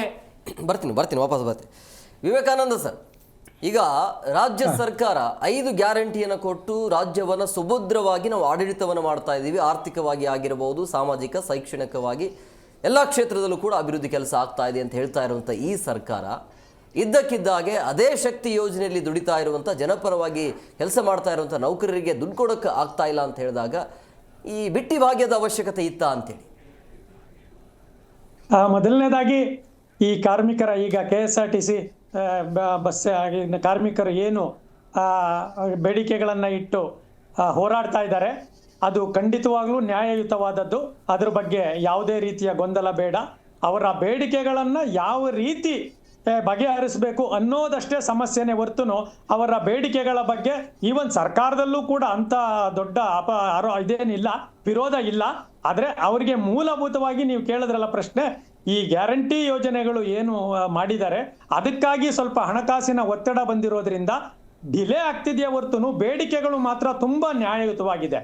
ಎರಡನೇದಾಗಿ ಸರ್ಕಾರಗಳ ಅದಕ್ಷತೆ ಖಂಡಿತ ಇಲ್ಲಿ ಎದ್ದು ಕಾಣ್ತಾ ಇದೆ. ಏಕೆಂದ್ರೆ ಈ ಬೇಡಿಕೆ ಇವತ್ತು ಮುಷ್ಕರದ ಹಂತ ಬರಕ್ ಮೊದಲು ನಾನಾ ರೀತಿಯ ಪ್ರಕ್ರಿಯೆಗಳಲ್ಲಿ ಮುಂದುವರಿತಾ ಬಂದಿರುತ್ತೆ. ಅಂತಹ ಸಂದರ್ಭದಲ್ಲಿ ಇವರು ಇವತ್ತು ಸ್ವಲ್ಪ ಈ ಸ್ವಲ್ಪ ಅಂತ ಬಾರ್ಗೇನ್ ಮಾಡೋದಕ್ಕಿಂತ ಮೊದಲೇ ಮಾಡಬೇಕು. ಯಾಕೆಂದ್ರೆ ನಿಮಗೆ ನೋಡಿ, ಅವತ್ತಿಂದಲೂ ಅರೆ ಸರ್ಕಾರಿ ವ್ಯವಸ್ಥೆಗಳು ಯಾವ್ಯಾವ್ದಿದಾವೆ ಬೋರ್ಡ್ಗಳ ತರ, ಅದರಲ್ಲಿ ಅತಿ ಹೆಚ್ಚು ಅನ್ಯಾಯಕ್ಕೆ ಒಳಗಾಗ್ತಾ ಇರೋರು ಈ KSRTC ಅಥವಾ BMTC ಏನು ಕಾರ್ಮಿಕರಿದ್ದಾರೆ, ಸಾರಿಗೆ ನೌಕರರಿದ್ದಾರೆ, ಅವರಿಗೆ ಹೆಚ್ಚು ಅನ್ಯಾಯ ಆಗ್ತಾ ಇರೋದು. ಬೇರೆ ಯಾವ್ಯಾವ್ದು ಅರೆ ಸರ್ಕಾರಿ ಸಂಸ್ಥೆಗಳಿದಾವೆ ಅಲ್ಲಿ ಎಲ್ಲವೂ ಕೂಡ ಒಂದಷ್ಟು ಸಂಬಳ ಸಾರಿಗೆಗಳ ಬಗ್ಗೆ ಚೆನ್ನಾಗಿ ನಡೀತಾ ಇದೆ. ಇಲ್ಲೇ ಬಹಳ ಮೊದಲಿಂದ ನಾವು ಚಿಕ್ಕ ವಯಸ್ಸಿಂದ ನೋಡ್ತಾ ಇದೀವಿ. ಸಾರಿಗೆ ಮುಷ್ಕರ ಏನಿದೆಯಲ್ಲ, ಇದು ಅವತ್ತಿಂದನೂ ಇದೇ ರೀತಿ ನಡ್ಕೊಂಡು ಬರ್ತಾನೆ ಇದೆ. ಇದೊಂದು ಸಾರ್ವಜನಿಕವಾಗಿ ಸೇವಾ ಉದ್ಯಮವನ್ನೇ ಹೊರತು ಇದು ಲಾಭದಾಯಕ ಉದ್ಯಮ ಅಲ್ಲ. ಈವನ್ ನೀವು ಆ ಗ್ಯಾರಂಟಿ ಶಕ್ತಿ ಯೋಜನೆಯಲ್ಲಿ ಕೊಟ್ಟಿರೋದು ಕೂಡ 4ರಿಂದ 4,000 ಕೋಟಿ ಅಷ್ಟೇ. ನಮ್ಮ ರಾಜ್ಯದ ಒಟ್ಟು ಬಜೆಟ್ ಇರೋದು 4,17,000 ಕೋಟಿ. ಅದರಲ್ಲಿ ಸುಮಾರು ಒಂದು 2.25 ಲಕ್ಷ ಕೋಟಿಯಷ್ಟು ಆದಾಯನೇ ಇದೆ. ಸಂಪನ್ಮೂಲಗಳಿಗೆ ಕಂಪೇರ್ ಮಾಡಿದಾಗ ಹೆಣ್ಣು ಮಕ್ಕಳಿಗೆ ಒಂದಷ್ಟು ಉಚಿತವಾಗಿ ಕೊಟ್ಟಿರೋದ್ರಿಂದ ಯಾರದು ಏನು ಅಂತ ದೊಡ್ಡ ಅಬ್ಜೆಕ್ಷನ್ ಏನಿಲ್ಲ. ಆದ್ರೆ ಅದನ್ನ ಸರಿಯಾದ ರೀತಿಯಲ್ಲಿ ಜಾರಿಗೊಳಿಸ್ತಾ ಇಲ್ಲ. ಎರಡನೇದಾಗಿ ಈ ಸರ್ಕಾರ ತಿಳ್ಕೊಂಡಿರೋದು ಏನು ಅಂದ್ರೆ ಇದೊಂದು ಲಾಭದಾಯಕ ಉದ್ಯಮ ಅಂತ. ಖಂಡಿತವಾಗಲೂ ಅಲ್ಲ. ಇದು ನಿಮ್ಮ ಆರ್ಥಿಕ ಪ್ರಗತಿಗೆ ಒಂದು ಸಮೂಹ ಸಂಪರ್ಕ, ಇದೊಂಥರ ನರಮಂಡಲ ಇದ್ದಂಗೆ. ಸಾರಿಗೆ ಇದೆಯಲ್ಲ, ಅದು ನರಮಂಡಲ ಇದ್ದಂಗೆ. ಅದು ಯಾವಾಗ್ಲೂ ಅಲ್ಲಿಂದ ಇಲ್ಲಿ, ಇಲ್ಲಿಂದ ಅಲ್ಲಿ. ನೀವು ಒಂದು ನಿಮಿಷ ಯೋಚನೆ ಮಾಡಿ, ಸಾರಿಗೆ ಇವತ್ತು ನಿಂತೋಗ್ಬಿಡ್ತು ಅಂತ ಇಟ್ಕೊಳ್ಳಿ, ಆರ್ಥಿಕತೆ ಎಲ್ಲ ಕಮ್ಯುನಿಕೇಶನ್ ಇಂದ ಎಲ್ಲವೂ ಕುಸಿದು ಹೋಗ್ಬಿಡುತ್ತೆ. ಜೊತೆಗೆ ನೀವು ಬೇರೆಯವರದ್ದು ಎಲ್ಲರದು ಒಂದಷ್ಟು ಸುಧಾರಣೆ ಆಗ್ತಾ ಇದೆ, ತಂತ್ರಜ್ಞಾನ ಅದೆಲ್ಲವೂ ಬಂದು ಕೆಲಸ ಸ್ವಲ್ಪ ಸುಲಭ ಆಗ್ತಾ ಇದೆ. ಆದ್ರೆ ಸಾರಿಗೆ ನೌಕರರ ಕೆಲಸ ಇದೆಯಲ್ಲ, ಅದು ಖಂಡಿತವಾಗ್ಲೂ ಒತ್ತಡ ದಿನ ಒತ್ತಡ ಜಾಸ್ತಿ ಆಗ್ತಾ ಇದೆ, ರಿಸ್ಕು ಜಾಸ್ತಿ ಆಗ್ತಾ ಇದೆ. ಜೊತೆಗೆ ಸಾರಿಗೆ ನೌಕರರು ಹೆಚ್ಚು ಕಡಿಮೆ ಕೆಳ ಮಧ್ಯಮ ವರ್ಗದವರು. ಅವ್ರು ಯಾರು ತುಂಬಾ ಶ್ರೀಮಂತಿಕೆ ಬಂದ್ರೆ, ಯಾಕಂದ್ರೆ ಇದು ತುಂಬಾ ರಿಸ್ಕ್ ಜಾಬು. ನೀವು ಕಿಲೋಮೀಟರ್ ಗಟ್ಲೆ ಈ ಟ್ರಾಫಿಕ್ ಅಲ್ಲಿ ಗಾಡಿ ಓಡಿಸ್ಬೇಕು ಅನ್ನೋದಾದ್ರೆ ಪ್ರತಿ ಕ್ಷಣ ನೀವು ಅಪಾಯಕಾರಿಯಾಗೇ ಇರ್ತೀರಿ. ಅದು ಅಲ್ಲದೆ ನಿಮ್ಗೆ ಗೊತ್ತಿದೆ ಅವರ ಮಲಮೂತ್ರಗಳಿಗೆ ಕೂಡ ಸಮಯ ಸಿಗೋದೇ ಇಲ್ಲ, ಊಟದ ಸಮಯ ಸಿಗೋದಿಲ್ಲ. ಇಂತಹ ಪರಿಸ್ಥಿತಿಯಲ್ಲಿ ಅವ್ರು ಕೆಲಸ ಮಾಡ್ತಾ ಇರ್ಬೇಕಾದ್ರೆ ಅವ್ರು ಕೇಳ್ತಾ ಇರುವಂತಹ ಬೇಡಿಕೆಗಳಿದಾವಲ್ಲ, ಅದು ಸರ್ಕಾರಕ್ಕೆ ತುಂಬಾ ದೊಡ್ಡದಲ್ಲ. ಇಡೀ ದೇಶದಲ್ಲೇ ಅತಿ ಹೆಚ್ಚು ತೆರಿಗೆ ಕೊಡೋದ್ರಲ್ಲಾಗಲಿ ಅಥವಾ MLAಗಳ ಸರಾಸರಿ ಆದಾಯ ಇದೆಯಲ್ಲ, ಕರ್ನಾಟಕದಲ್ಲಿ 76 ಕೋಟಿ ಇದೆ. ಸೆಕೆಂಡ್ ತೆಲಂಗಾಣ 42 ಕೋಟಿ. ಅಂದ್ರೆ ಇದೊಂದು ಶ್ರೀಮಂತ ರಾಜ್ಯ. ಇಂತಹ ಸಂದರ್ಭದಲ್ಲಿ ಸಾರಿಗೆ ನೌಕರರನ್ನ ಮುಷ್ಕರ ಮಾಡಕ್ಕೆ ಬಿಡೋದೇ ಈ ಸರ್ಕಾರದ ಒಂದು ಅದಕ್ಷತೆಗೆ ಕನ್ನಡಿ ಹಿಡ್ದಂಗಿದೆ. ಅಲ್ಲ, ಗ್ಯಾರಂಟಿ ಯೋಜನೆಗಳ ಬಗ್ಗೆ ಎರಡೂ ಅಭಿಪ್ರಾಯ ಇದೆ. ಅದು ಸಾಮಾಜಿಕ ನ್ಯಾಯ, ಒಂದಷ್ಟು ಬಡವರಿಗೆ ಸಹಾಯ ಮಾಡಬೇಕು, ಆ ಪ್ರಶ್ನೆ ಬೇರೆ. ಆದ್ರೆ ಸಾರಿಗೆ ಮುಷ್ಕರದ ನ್ಯಾಯಯುತ ಬೇಡಿಕೆಗಳನ್ನ ಇಲ್ಲಿವರೆಗೂ ತಗೊಂಡ್ಲೇ ಬರಬಾರ್ದು. ಎಸ್ಮಾ ಜಾರಿ ಅವರಲ್ಲಿ ಯಾರನ್ನು ಮಾಡ್ತೀರಿ? ಇವರು ನಿಜವಾಗಲೂ ತುಂಬಾ ಈ ಸಮಾಜದ ಏನು ಒಂದು ರಕ್ತ ಪರಿಚಲನೆ ತರ ಸದಾ ಹೋಗ್ತಾ ಇರೋರ ಮೇಲೆ ನೀವು ದ್ವೇಷ ಅಸೂಯೆಗಳನ್ನ ಬಿಡಿ. ಇದು ಇವತ್ತೇ ಅಲ್ಲ, ಮೊನ್ನೆನೇ ಆಗ್ಬೇಕಾಗಿತ್ತು. ಅನಂತ್ ಸುಬ್ರಾವ್ ಅವರೇನೋ ತೀರ್ಕೊಂಡ್ರು ಅಂತೇಳಿ ಮುಂದಕ್ಕೆ ಬಂದಿದೆ. ಇದು ಪರಿಹರಿಸಬಹುದಾದಂತಹ ಒಂದು ಬೇಡಿಕೆಗಳಾಗಿರೋದ್ರಿಂದ ಸರ್ಕಾರ ಈ ಹಂತಕ್ಕೆ ಹೋಗ್ಲೇಬಾರ್ದು, ಅಧಿಕಾರಿಗಳು ಹೋಗ್ಬಾರ್ದು, ಹಠ ಮಾಡಬಾರ್ದು. ಅವರೇ ಹೇಳಿದಾಗೆ 1 ಲಕ್ಷ ಇವರಿದ್ದಾರೆ. ಮತ್ತೆ ಇವ್ರೇನು ತುಂಬಾ ದೊಡ್ಡದಲ್ಲ. ಇವ್ರ ಮೇಲೆ ಆಗ್ಲೇ ಹೇಳಿದ್ರಲ್ಲ, ಎಷ್ಟೋ ಕೇಸುಗಳು ಬೀಳ್ತಾ ಇರ್ತವೆ. ನಾನ್ ಟಿಕೆಟ್ ತಗೊಂಡಿಲ್ಲ ಅಂದ್ರೂ ಕಂಡಕ್ಟರ್ ಮೇಲೆ ಹಾಕ್ತಾರೆ, ಬಸ್ಸಲ್ಲಿ ಇನ್ನೊಬ್ಬ ಗುದ್ದ ಅಂದ್ರೂ ಡ್ರೈವರ್ ಮೇಲೆ ಹಾಕ್ತಾರೆ. ಈ ರೀತಿ ಇದೆ. ಓಕೆ, ಒಂದಷ್ಟು ಅಲ್ಲೂ ಭ್ರಷ್ಟಾಚಾರ ಇರ್ಬೋದು, ಅದೆಲ್ಲ ನಡೀತಾ ಇದೆ. ಆದ್ರೆ ಎಲ್ಲಿ ಪರ್ಚೇಸಿಂಗ್ ಅಲ್ಲಿ ಉಳಿಸಬಹುದು. ಉಳಿತಾಯ ಯೋಜನೆಗಳನ್ನು ಕೂಡ ಒಬ್ರು ಭದ್ರತಾ ಅಧಿಕಾರಿ ಇದ್ದಂಗೆ ಒಬ್ಬ IAS ಆಫೀಸರ್ನ ಸುರಕ್ಷತೆಗಾಗಿನೇ ನೇಮಿಸಬೇಕು ಉಳಿತಾಯ ಯೋಜನೆಗಳಿಗೆ. ಎಲ್ಲಿ ಉಳಿತಾಯ ಯೋಜನೆ ಇಲ್ಲಿ KSRTC ಅಲ್ಲಿ ಎಷ್ಟು ಮಾಡಬಹುದು ನೋಡಿ. ಖಾಸಗಿ ಬಸ್ ಒಂದು 2 3 ಅಥವಾ 4 ಜನನ ಸಾಕಿದ್ರೆ KSRTC 8 ಜನನ 9 ಜನನ ಸಾಕ್ತಿದೆಯಂತೆ. ಸೊ ಅದು ಅಫ್ಕೋರ್ಸ್ ಅದು ಸಾಮಾಜಿಕ ನ್ಯಾಯ, ಅದು ಸರ್ಕಾರ ಆಗಿರೋದ್ರಿಂದ ಅದಕ್ಕೆ ಒಂದು ಜವಾಬ್ದಾರಿ ಇರುತ್ತೆ. ಖಾಸಗಿ ಅವ್ರ ತರ ಮಾಡ್ಲಿಕ್ಕೆ ಆಗಲ್ಲ. ಆದ್ರೆ ಅಪಾಯಕಾರಿ ಜೀವ ನೋಡಿ, ಒಬ್ಬ ಏರೋಪ್ಲೇನ್ ಪೈಲಟ್ ಇರ್ತಾರಲ್ಲ, ಅವ್ರಿಗೆ ಎಷ್ಟು ಸಂಬಳ ಕೊಡ್ತಾರೆ ಹೇಳಿ? ಎಷ್ಟು ಸಂಬಳ ಅವ್ರ ಅಪಾಯಕಾರಿ ಅಂತೇಳಿ? ಆ ಲೆಕ್ಕದಲ್ಲಿ ಅತಿ ಹೆಚ್ಚು ಅಪಘಾತಗಳಾಗ್ತಾ ಇರೋದು ರಸ್ತೆಯಲ್ಲೇ. ಅತಿ ಹೆಚ್ಚು ರಸ್ತೆಗಳಲ್ಲೇ ಅಪಾಯ ಆಗ್ತಾ ಇರೋದು. ಅಂದಮೇಲೆ ಆ ಕಾರ್ಮಿಕರ ಭದ್ರತೆಗೆ ಕೊಡ್ಲೇಬೇಕು. ಇನ್ನೆಷ್ಟು ಕೇಳ್ತಾ ಇದ್ದಾರೆ ಅವ್ರ ಅರಿಯರ್ಸ್ ಅನ್ನ ಏನೋ ಕೇಳ್ತಾ ಇರೋದು. ನೀವು 24, 28, 30. ಆಮೇಲೆ ಇನ್ನೂ ಬರ್ಬೇಕಾಗಿರೋ ಅಮೌಂಟ್ ಬರ್ಬೇಕು ಅವರಿಗೆ. ಒಂದು ನಿಮಿಷ, ಇನ್ನೊಂದೇನು ಅಂದ್ರೆ ಅವ್ರು ಕನ್ವಿನ್ಸ್ ಮಾಡಿ ಆಯ್ತು ಈ ಬಜೆಟ್ ಅಲ್ಲ ಅಥವಾ ಇನ್ನೊಂದು 6 ತಿಂಗಳು 1 ವರ್ಷ ಟೈಮ್ ತಗೊಂಡ್ರೆ ಅವ್ರೇನು ಕುತ್ತಿಗೆ ಮೇಲೆ ಕೂತ್ಕೊಳೋದಿಲ್ಲ. ಬಟ್ ಕಮಿಟ್ ಆಗಿ ನಿಮ್ಮ ಬಜೆಟ್ ಅನ್ನ ನೋಡ್ಕೊಂಡು ಅರಿಯರ್ಸ್ ನ ಇಲ್ಲ ರೀ ಇನ್ನೊಂದು 6 ತಿಂಗಳು ಇನ್ನೊಂದು 3 ತಿಂಗಳು ಹಂಗೆ ಕೊಡ್ತೀವಿ ಅಂತ ಒಪ್ಕೋತಾರೆ ಅವರು. ಆದ್ರೆ ಅದನ್ನ ಕಮಿಟ್ ಆಗಿ ನೀವು ಕೊಡೋದೇ ಇಲ್ಲ ಅನ್ನೋದಿದೆಯಲ್ಲ, ಅದು ಸಾರಿಗೆ. ಯಾಕಂದ್ರೆ ರಾಮಲಿಂಗಾರೆಡ್ಡಿ ಅವರು ಇರುವುದರಲ್ಲಿ ಒಂದಷ್ಟು ದಕ್ಷವರು ಮತ್ತು ಕಾರ್ಮಿಕರ ಪರವಾಗಿರೋರು, ಅವರು ಏನು ಒತ್ತಡಕ್ಕೊಳಗಾಗಿದ್ದಾರೋ ಗೊತ್ತಿಲ್ಲ. ಇದನ್ನ ಸಹಾನುಭೂತಿಯಿಂದ ಅವರು ಪರಿಶೀಲಿಸಬೇಕು. ಅಧಿಕಾರಿಗಳು ಕೂಡ ಕನ್ವಿನ್ಸ್ ಮಾಡಬೇಕು. ಆರ್ಥಿಕ ಇಲಾಖೆ ಕೂಡ ಇವ್ರ ಬಗ್ಗೆ ಒಂದಷ್ಟು ಸಹಾನುಭೂತಿ ಇರಬೇಕು. ಯಾಕೆಂದ್ರೆ ಸಾರಿಗೆಯನ್ನು ಉಪಯೋಗಿಸೋದು ಎಲ್ಲ ಕೆಳ ಮಧ್ಯಮ ವರ್ಗದವರು ಮತ್ತು ಅದರ ನೌಕರರು, ಎಲ್ಲ ಕೆಳ ಮಧ್ಯಮ ವರ್ಗರು. ನೀವು ಮಾಡ್ಬೇಕಾಗಿರೋದು ನಮ್ಮಂತವ್ರಿಗೆ ಹೆಚ್ಚು ಆಸಕ್ತಿಯನ್ನು ಕೊಡಬೇಕು. ಜೊತೆಗೆ ಇನ್ನೊಂದಷ್ಟು ಬಸ್ಸು ಜಾಸ್ತಿ ಮಾಡಬೇಕು. ಈ ಸರಿ ಹೇಳ್ತಿದ್ದೀನಿ, ಗ್ಯಾರಂಟಿ ಯೋಜನೆ ನಿಜವಾಗ್ಲೂ ನಿಮ್ಗೆ ಒಳ್ಳೆ ಹೆಸರು ತರಬೇಕು ಅನ್ನೋದಾದ್ರೆ ಬಸ್ಸಿನ ಸಂಖ್ಯೆಗಳನ್ನ, ಆಮೇಲೆ ಆ ಡ್ರೈವರ್ಗಳು ಮತ್ತು ಕಂಡಕ್ಟರ್ಗಳ ಸಂಖ್ಯೆಯನ್ನ ಜಾಸ್ತಿ ಮಾಡಿದ್ರೆ ನಿಮಗೆ ಶಕ್ತಿ ಯೋಜನೆ ನಿಜವಾಗ್ಲೂ ಒಳ್ಳೆ ಹೆಸರು ಬರುತ್ತೆ. ಇಲ್ಲ ಇದೇ ತರ ಮಾಡೋದಾದ್ರೆ ಈ ಶಕ್ತಿ ಯೋಜನೆ ಏನು ನೀವು ಹೆಣ್ಮಕ್ಳಿಗೆ ಕೊಟ್ಟಿದ್ದೀರಿ ಆ ಒಳ್ಳೇದು ನಿಧಾನವಾಗಿ ಅಸಹನೆಯಾಗಿ ಕನ್ವರ್ಟ್ ಆಗ್ತಾ ಇದೆ. ಯಾಕೆಂದ್ರೆ ಬಸ್ಗಳು ಹತ್ತಕ್ಕೆ ಹೋಗಿ ಶಾಲಾ ಹುಡುಗರು ಮಕ್ಕಳು ಅವರೆಲ್ಲ ಒಂಚೂರು ಇದ್ ಮಾಡ್ತಾ ಇದಾರೆ. ನಾನು ಈ ಯೋಜನೆ ಪರವಾಗಿದ್ದೀನಿ, ಇರ್ಲಿ ಮಹಿಳೆಯರು ಫ್ರೀಯಾಗಿ ಓಡಾಡ್ಲಿ, ಅವ್ರಿಗೂ ಒಂದಷ್ಟು ಸ್ವಾತಂತ್ರ್ಯ ಸಿಗ್ಲಿ, ಅದ್ರ ಬಗ್ಗೆ ನಮ್ದು ಅಬ್ಜೆಕ್ಷನ್ ಇಲ್ಲ. ಆದ್ರೆ ಅದ್ರ ಇಂಪ್ಲಿಮೆಂಟೇಷನ್ ಇದೆಯಲ್ಲ ಅದನ್ನ ದಕ್ಷವಾಗಿ ಮಾಡಬೇಕು. ಮತ್ತು ನೌಕರರನ್ನ ಈ ಶಕ್ತಿ ಯೋಜನೆಯ ಮೂಲ ಯಶಸ್ಸಿಗೆ ಕಾರಣವೇ ನೌಕರರಾಗಿರೋದ್ರಿಂದ ನೌಕರರ ಬೇಡಿಕೆಗಳು ನ್ಯಾಯಯುತವಾಗಿದೆ, ಸಹಾನುಭೂತಿಯಿಂದ ಪರಿಶೀಲಿಸಿ ಅಂತೇಳಿ ಈ ಮಾಧ್ಯಮದ ಮೂಲಕ ಒಬ್ಬ ಸಾಮಾನ್ಯ ವ್ಯಕ್ತಿಯಾಗಿ ಸರ್ಕಾರಕ್ಕೆ ಮನವಿ ಮಾಡ್ಕೊಳ್ತೀನಿ. ಎಸ್ ಕವಳಿಕಾಯಿ ಸರ್, ಈಗ ನಿಮ್ಮ ಬೇಡಿಕೆಗಳೇನು, ಎಷ್ಟೆಲ್ಲ ಬೇಡಿಕೆಯನ್ನು ಇಟ್ಟಿದ್ದೀರಿ? ಅದರಲ್ಲಿ ಯಾವುದು ಈಗ ಅರ್ಜೆಂಟ್ ಇದೆ ನಿಮಗೆ? ಅದು ಯಾವುದಕ್ಕೆ ಒಪ್ಕೊಳ್ಳೋಕ್ಕೆ ರೆಡಿ ಇದ್ದೀರಿ? ಅಥವಾ ನೀವು ಇಟ್ಟಿರುವಂಥ ಬೇಡಿಕೆಗಳು ಎಲ್ಲವೂ ಕೂಡ ಈಗ ಆಗಲೇಬೇಕು ಅಂತ ಹಠಾನ ಹೇಗೆ? ಎಲ್ಲ ಬೇಡಿಕೆಗಳು ಅಂಥೇಳಿ ಏನೋ ಜಾಸ್ತಿ ಬೇಡಿಕೆ ಇಲ್ಲ ನಮ್ಮದು. ಈಗಿರ್ತಕ್ಕಂಥದ್ದು ಮೊದಲೇದು BJP ಸರ್ಕಾರ ಬಂದಾಗ 2000 ಇರ್ತಕ್ಕಂಥದ್ದು ಏನು ಒಂದು ಒಪ್ಪಂದ ಆಗಿತ್ತು. ಅಂದರೆ ನಮ್ಮಲ್ಲಿ ಒಂದು ಬೈಂಡಿಂಗ್ ಇದೆ ಸರ್. ಒಂದು ಏನು ಇವರಿಗೆ ಹೆಂಗೆ ಇವತ್ತು ಸಂವಿಧಾನ ಇದೆ ಆ ರೀತಿ ನಮ್ಮಲ್ಲಿ ಕೂಡ ಸಂವಿಧಾನ ಪ್ರತಿ 4 ವರ್ಷಕ್ಕೊಂದು ಬಾರಿ ನಾವು ವೇತನ ಪರಿಷ್ಕರಣೆ ಮಾಡಬೇಕಂತ ಒಂದು ಕಾನೂನಿದೆ. 1957ರಿಂದ ಅದೇ ರೀತಿ ನಡ್ಕೊತ ಬಂದಿದೆ ಇಲ್ಲಿವರೆಗೂ ಕೂಡ. ಯಾವಾಗೂ ಮಧ್ಯಾಹ್ನ ತಪ್ಪಿಲ್ಲ. ಈ ಬಾರಿ ಬಂದಾಗ ಅದು ಹಿಂದಿನ ಸರ್ಕಾರ BJP ಸರ್ಕಾರ ಇದ್ದಾಗ ಅದು ವಿಳಂಬವಾಯಿತು. ನಮ್ಮದು ಏನು ಬೇಡಿಕೆ ಪಟ್ಟಿ ಕೊಟ್ಟ ಮೇಲೆ ಅದು ಕಾರಣಾಂತರದಿಂದ ವಿಳಂಬವಾಗಿ ಅದು ಬೊಮ್ಮಾಯಿ ಅವರು ಮುಖ್ಯಮಂತ್ರಿ ಇದ್ದಾಗ ಅವರು ಇನ್ನು ಚುನಾವಣೆಗೆ ಹೋಗ್ತಾರೆ ಅಂದಾಗ ನಾವು ಮುಷ್ಕರದ ನೋಟಿಸನ್ನು ಕೊಟ್ಟಿದ್ವಿ. ಆ ಮುಷ್ಕರದ ನೋಟಿಸನ್ನು ಕೊಟ್ಟಾಗ ಅವರು 15% ಸಂಬಳ ಹೆಚ್ಚಿಗೆ ಮಾಡಿ ಅವತ್ತಿಗೆ ಅಲ್ಲಿ ಮುಗಿಸಿದ್ರು ಅದನ್ನು. ಅದು ಮುಗಿಸಿದ ಮೇಲೆ ಅಲ್ಲಿಂದ ಏನು ಇವತ್ತು 38 ತಿಂಗಳ ಬಾಕಿ ಹಣ ಇತ್ತು, ಆ ಹಣವನ್ನು ಇವ್ರು ಕೊಡ್ಬೋದಲ್ಲ. ಅವ್ರ ಸರ್ಕಾರ ಹೋಯ್ತು, ಅವರು ಬರಲಿಲ್ಲ, ಸೋತ್ರವರು. ಸೋತ ಮೇಲೆ ಈ ಸರ್ಕಾರ ಬಂದ ಮೇಲೆ ಈ ಸರ್ಕಾರ ಕೊಡ್ಬೋದಿತ್ತಲ್ವ. ಇವ್ರು ಏನು ಹೇಳ್ತಾರೆ, ಅದು BJP ಸರ್ಕಾರ ಕೊಟ್ಟಂಥ ಆಶ್ವಾಸನೆ ಅವರು ಮಾಡಿರೋದು, ಅವ್ರು ಕೊಡಬೇಕಾಗಿತ್ತು ಅಂತ. ಅಂದರೆ ನಿಮ್ಮ ಸರ್ಕಾರ ಅವರು ಏನು ಮಾಡಿ ಹೋಗಿದ್ದಾರೆ, ಬಜೆಟಲ್ಲಾಗಲಿ ಮತ್ತೊಂದಾಗಲಿ ಕಾನೂನನ್ನು ಅವನು ನೀವು ಬಿಟ್ಟುಬಿಡ್ತೀರಿ, ಅದ್ರ ಜೊತೆಗೆ ನೀವು ಮುಂದುವರ್ಸ್ಕೊಂಡು ಹೋಗಲ್ವಾ. ಅದೇ ರೀತಿ ನಮಗೆ ಇದನ್ನು ಕೂಡ 38 ತಿಂಗಳದ್ದು ಆ ಸರ್ಕಾರ ಮಾಡಿದ್ರು ಕೂಡ ನೀವು ಕೊಡಬೇಕು. ನಿಮ್ಮ ತಲೆವಿನೇ ಬರೋದು ಇದನ್ನು. ನಮಗೇನು ಒಂದೇ ಸಾರಿ ಕೊಡಂತೂ ಕೇಳಲ್ಲ ನಾವು, ಹಂತವಾಗಿ ಅದ್ರ ಕೊಡ್ಬೋದಿತ್ತಲ್ವಾ. ಅದನ್ನು ಕೊಟ್ಟು ಮುಗಿಸ್ಬೇಕಂದ್ರೆ ಒಂದೇದ್ದು 38 ತಿಂಗಳ ಸಂಬಳ ಬಾಕಿ. ಅದರ ನಂತರ ನಮಗೀಗ ಬಂದಿರೋದೇನು, ಮತ್ತೆ 1/1/24ರಿಂದ ಹೊಸ ವೇತನ ಪರಿಷ್ಕರಣೆ ಆಗುತ್ತೆ. 20ಕ್ಕೆ ಅದು ಮುಗೀತು, ಅವ್ರು 23ರಲ್ಲಿ ಅನೌನ್ಸ್ ಮಾಡಿದ್ರು. ಎಫೆಕ್ಟ್ ಕೊಟ್ಟಿದ್ದು ಕೂಡ 1/1/24 ಆಗಬೇಕಾಗಿತ್ತು. ಹೌದು ಸರ್, 1/1/20ರಿಂದನೇ ಎಫೆಕ್ಟ್ ಕೊಟ್ಟರು ಹಿಂದಿನ ಸರ್ಕಾರ. ಇಫೆಕ್ಟ್ ಕೊಟ್ಟ ಮೇಲೆ 4 ವರ್ಷ 24ಕ್ಕೆ ಆಯ್ತಲ್ಲ, ಜನವರಿ 1/1/24ಕ್ಕೆ. 1/1/24ರಿಂದ ನಾವು ಡಿಮ್ಯಾಂಡ್ಗಳನ್ನು ನವೆಂಬರ್ 23ರಲ್ಲೇ ಕೊಟ್ಟಿದ್ದೀವಿ. ನಮ್ಮ ಡಿಮ್ಯಾಂಡ್ಗಳನ್ನು ಕೊಟ್ವಿ, ಅಂದರೆ ಬೇಡಿಕೆ ಪಟ್ಟಿಯನ್ನು ಅದನ್ನು ಕರೆದು ಚರ್ಚೆ ಮಾಡಿ ಮಾತನಾಡಿ, ಹಿಂಗಿದೆ ನಿಮ್ದು ಇಷ್ಟಿದೆ ಇಷ್ಟಾಗತ್ತೆ, ಇಷ್ಟು ತಗೊಳ್ಳಿ ಅಂತೇಳಿ ಆವಾಗಿಂದ ಚರ್ಚೆ ಮಾಡ್ತಾ ಬಂದು ಈಗ ಮುಗಿಸಿದ್ರೆ ಮುಗಿದು ಹೋಗ್ತಿತ್ತು. 2 ವರ್ಷದಿಂದ ನಾವು ಗೋಗ್ಯಾರ್ದು ಕೇಳಿದರೂ ಕೂಡ ನೋಡೋಣ ಮಾಡೋಣ, CM ಹತ್ರ ಹೋಗ್ತಾರೆ, ಅವ್ರ ಹತ್ರ ಹೋಗ್ತಾರೆ, ಇವ್ರ ಹತ್ರ ಹೋಗ್ತಾರೆ. ಇದು ಹಿಂಗಾಗೇ ಭಾಳ ವಿಳಂಬ ಆಗಿಬಿಟ್ಟಿದೆ. ನಮಗೂ ಕೂಡ ಅನೇಕ ಇವತ್ತು ಸಮಾವೇಶಗಳನ್ನು ಮಾಡಿದ್ವಿ, ಪ್ರತಿಭಟನೆ ಮಾಡಿದ್ದೀವಿ. ಬೆಳಗಾವಿಯಲ್ಲಿ ಅಧಿವೇಶನ ನಡೆದಾಗೂ ಕೂಡ ಪ್ರತಿಭಟನೆ ಮಾಡಿದ್ವಿ.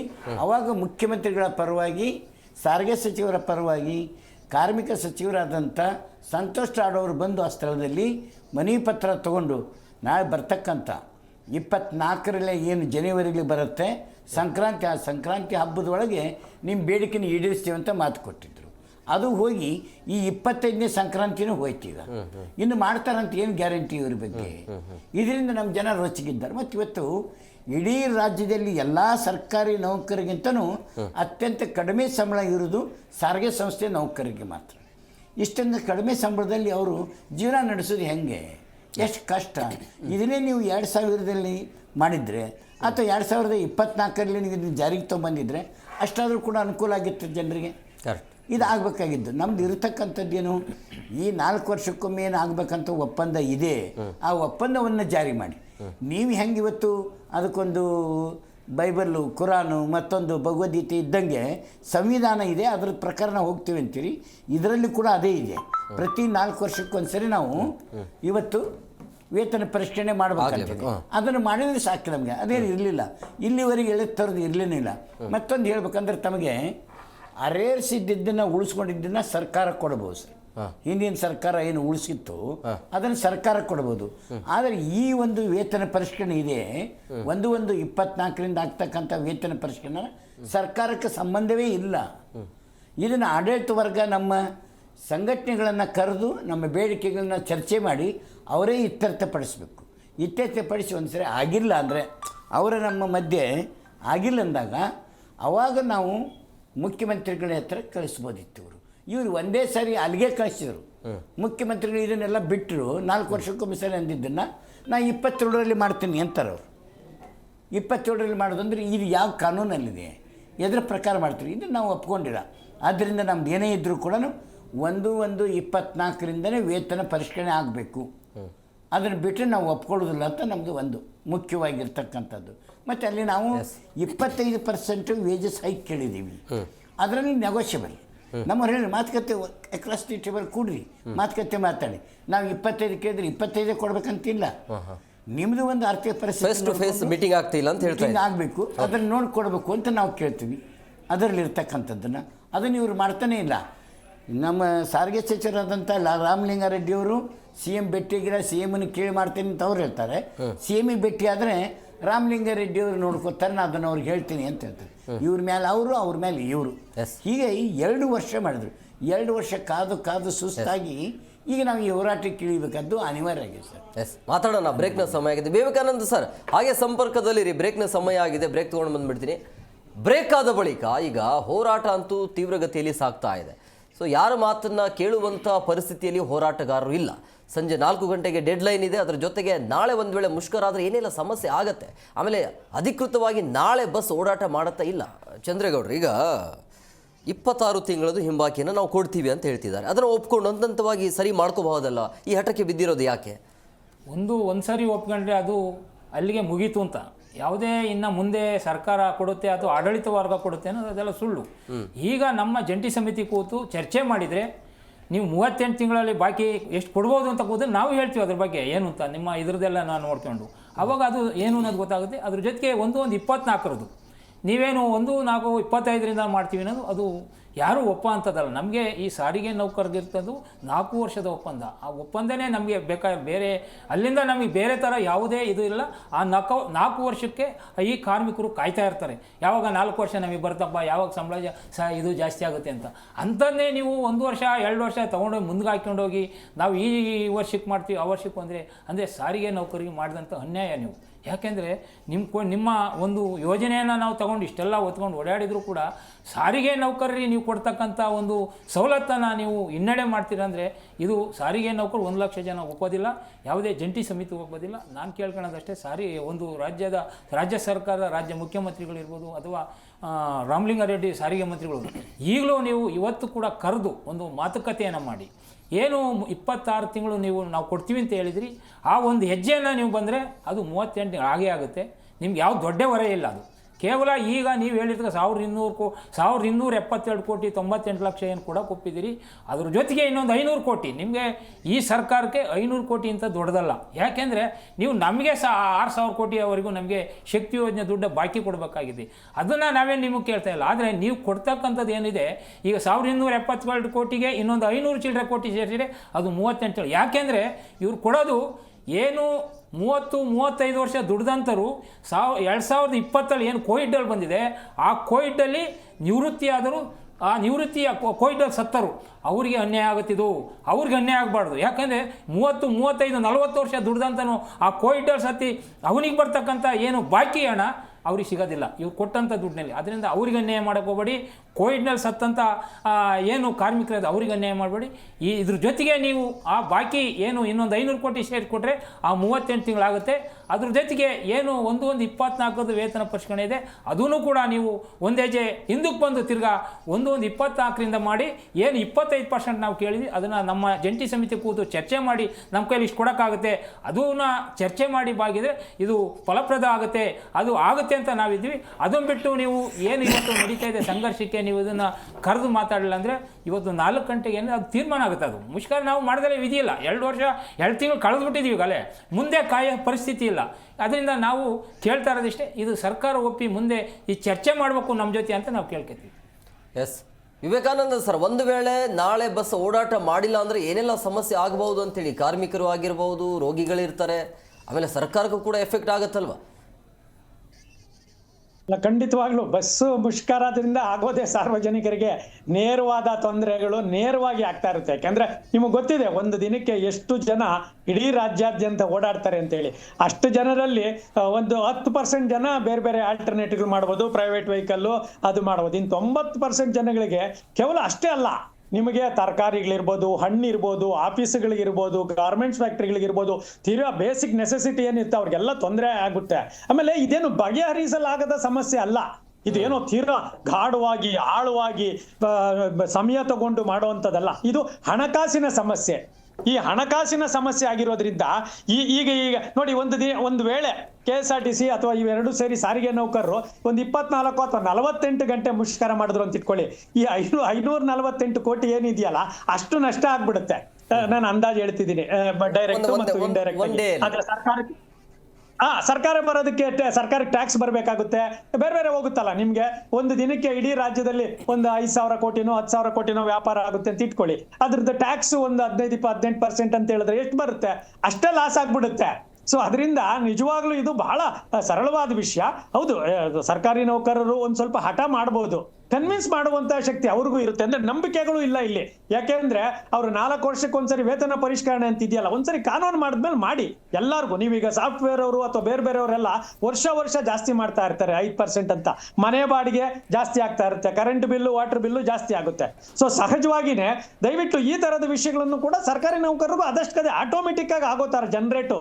ಈಗ ಬ್ಯಾಂಕ್ ಅಲ್ಲಿ ಕೆಲವು ಗೊತ್ತಾ ನಿಮಗೆ, ಅದು ಸಾಫ್ಟ್ವೇರೇ ತಗೋತಾ ಇರುತ್ತೆ ನಿಮ್ಗೆ ಎಷ್ಟು ಇಂಟ್ರೆಸ್ಟ್ ಬರಬೇಕು ಏನು ಅಂತ.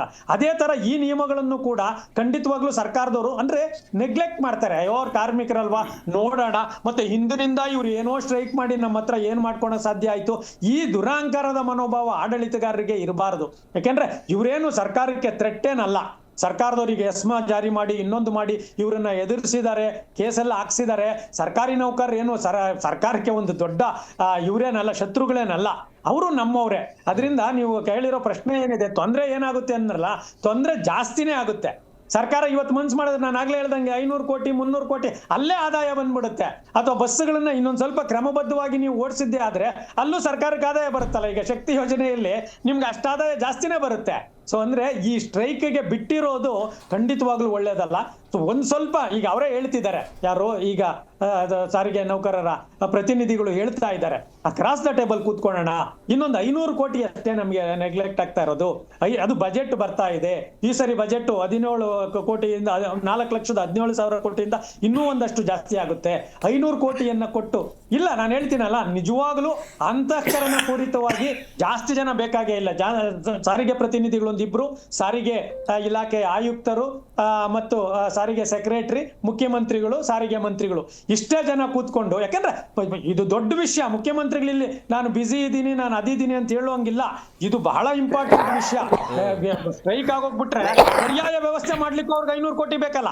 ಈಗ ನೀವು ಯಾವ್ದೋ ಪ್ರೈವೇಟ್ ವೆಹಿಕಲ್ ತಗೊಂಡ್ವಿ, ನಾವ್ ಇನ್ನೊಂದನ್ನ ಮಾಡಿದ್ವಿ ಅಂದ್ರೆ, ಅಥವಾ ಎಸ್ಮಾ ಜಾರಿ ಮಾಡೋದ್ರ ಮುಖಾಂತರ ನಮ್ಮದೇ ಜನಗಳ ಮನೆಗಳಿಗೆ ತೊಂದರೆ ಕೊಡ್ತಿರಲ್ಲ. ಇಲ್ಲಿ ಸಾರಿಗೆ ನೌಕರರು ಮಾತ್ರ ಇರೋದಿಲ್ಲ, ಅವ್ರ ಹೆಂಡತಿ ಮಕ್ಕಳು ಅಥವಾ ಅವ್ರ ಗಂಡ ಮಕ್ಕಳು ಎಲ್ಲಾರು ಇರ್ತಾರೆ ಇಲ್ಲಿ.